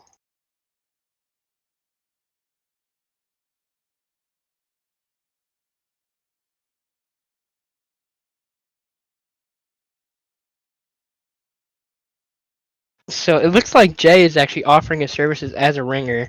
I'm not sure if BBC would rather forfeit or get Jay. I think they might forfeit actually. What? Instead of that, but you know, no offense, Jay, but What? you're you know, you're nowhere close to Tree Rise. For BBC Rise is nice with it. Okay, he's clean on the sticks. I don't know what to tell you, man. Yo, chill, chill, chill. But man, I'm losing my marbles. I am losing my marbles.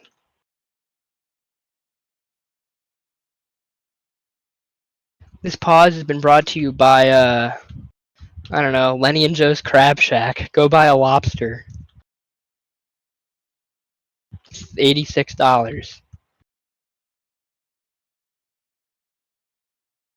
Oh, guys. I'm being told by production, we do have something to shill to you, you fine people. We have Fireside Cast merch. That's right, it's Fireside Cast merch. It has the Fireside logo on it, it's embroidered, and they're unisex hoodies and alternate hoodies for Fireside 2 viewers like yourself, because Fireside 2 is better. Sorry. You have sweaters and stuff, and I don't know if there are t-shirts. There might be t-shirts. They have hats, they have beanies, they have everything. You can go to !merch to find out. Most products are available in US, the Canadas, and the Europes. So spend money on Fireside Cast merchandise. Spend all of your money on Fireside Cast merchandise. Actually, Be it's good warned. for your soul. They're so hot that you might catch on fire from wearing See, look, them. look. See this monkey on your screen right now? You got Fireside hoodie. You got a Fireside hoodie on under there. That shit is fire. Sorry, I said it again. But all I'm saying, bro, like if you want to be cool like this guy on your screen right now, buy a Fireside hoodie. I am going to It'll ban make you, all the cayorne. it'll make all the girls think you're awesome and irresistible, and you won't get bullied at school for wearing it because it's not something that says like my cool TF2 team merchandise. It's just a cool little logo. So you can wear it at the office, you can wear it in your classroom, you can even wear it to church if you want. I'm not sure I'd recommend it, depending on what delineation or. I'm gonna stop talking now. Buy the merchandise! ! Merch. Anyways, we're just sitting here. We're waiting. Anybody in chat have anything funny to say? Anything cool? Any questions to ask? This is a Q&A now. I'm bored. This is terrible.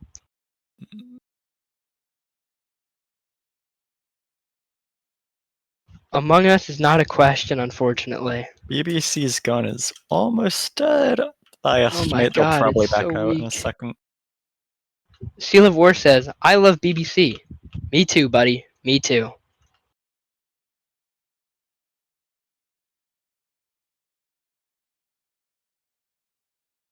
How do we feel about Lakeside? I think it's not a playoffs map. Do I love BBC? Sure, man. I think they're a great group of people. BBC Crump is one of my favorite people ever. Can we get LeCrum to play Soldier? Surely we can get him off of We have a soldier. Wait, We unpause, they have- unpaused, they unpaused! Okay, wait, game is happening. Oh my goodness. We're Okay, gaming? the gun goes down. Nico able to pick up landscape. Oh my god, we're playing TF2. This is so I think cool. hold it. Wow. Yeah, they actually are gonna hold it. Wow, that's awesome. Alright. Just need a little more spam, but it happens. I guess Just they a little didn't more have the best spam. positioning to aggress on it. Although I'd like to point out, BBC has held this for 3 minutes now, so far actually doing pretty well. Nico going down, Guild Knight going down. Just are you able to get Colin and Goob? Oh my god, he's so good!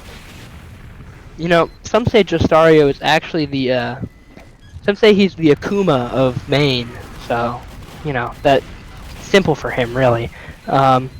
Like I said, able to kill Jelly. Jelly taking an ego 1v1 and losing, as could be expected. That guy has, like, 80-20 vision, so, you know, sucks to suck. Okay. I can't, I'm sorry. Jelly, if you're watching this, I meant every word of it. Anyways, BBC holding strong. So far, not, like, bending, but certainly not breaking. Although SN goes down. SN way overextended. SN is in, like, Timbuktu, and the rest of his combo sitting in, like, on second. Sentry Gun goes down to landscape. This could be the crumble for BBC here on the point. Legacy going down. Zipflaw will finally cap. Are they going to chase? That's the big question, because they can get a bunch of kills here. Oh my god, they paused mid-chase. That's terrible. I think they need Um, to. They already have so much pressure. Alright, Again. so Kadia going down. So Zipflaw trying to get across the bridge will get stopped. So looks like it's going to be a normal push. Guild is at Zipflaw are at a very big Uber disad, so I mean they can push as much as they like. Yeah, honestly, they could probably get some pretty good cart time right here. As the Uber actually comes, oh, my Uber was messed up. Okay, sorry, I lied to you. The Uber exchange coming out, just started dying. That'll hurt him in the post a little bit, but the Mythic is still alive, so that should make it pretty hard to push this cart. Legacy going down to the rocket of K, and it looks like BBC is going to run away. Nico actually going down.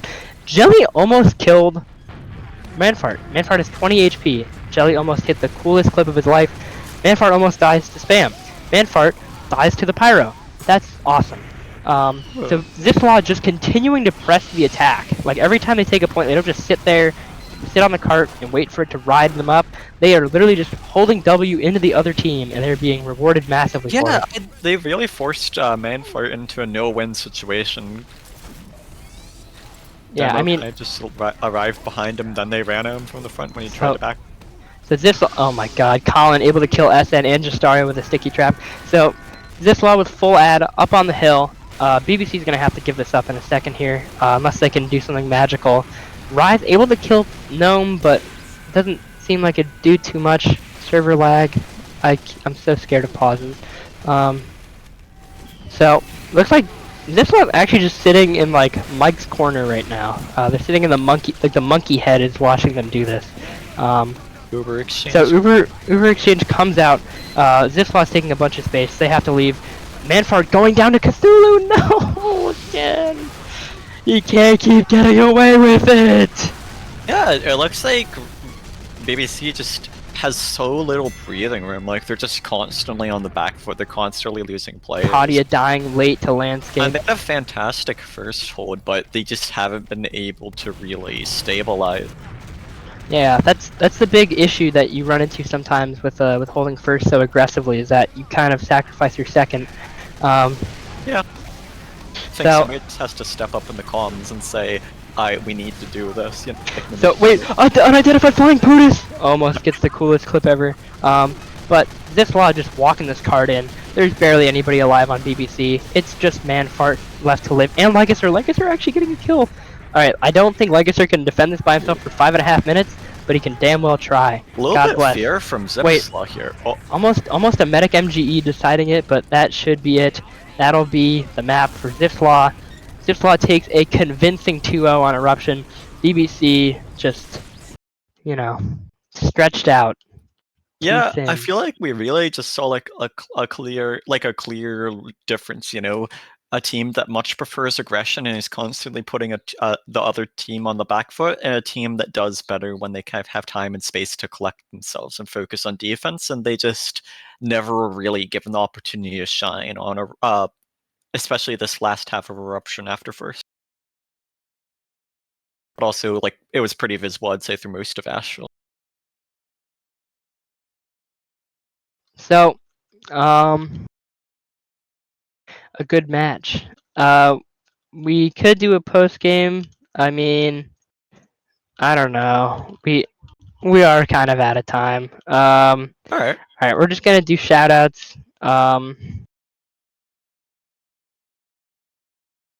I like to give a shout out to BBC and Zipflaw for giving us the longest match I've ever seen or ever casted. I like to give a shout out to Chicken5 for being awesome. Lycaser, the whole Gary Cord. I'd like to give a shout out to I don't know, my mom. Shout out to my mom, Mr. New, and everyone else I mentioned the last time I casted. So. Shout out to BBC, Zipflaw, RGL main, and Australian TF2 players. Oh, and BBC Crump. You're welcome. Oh, and Birdo. So for this, That's think it. You can go home Landscape, now. We're both done. Spies and Firebird really shined. I think those were the main players that impressed me throughout this match. I agree. I think we can call it a wrap here. Because I want to. My dog's gonna piss on the carpet Alright. if we don't wrap this up. Thank you all for watching. This has been a Fireside Cast 2 production. Once again, buy the merch! Exclamation point merch in chat, and you know, feel free to use your Twitch Prime if you have one. It helps the stream. It helps Fireside keep being Fireside. So, that's it. Okay, bye. Love you. Add fuel to the fire. Kiss, kiss. Only with Fireside.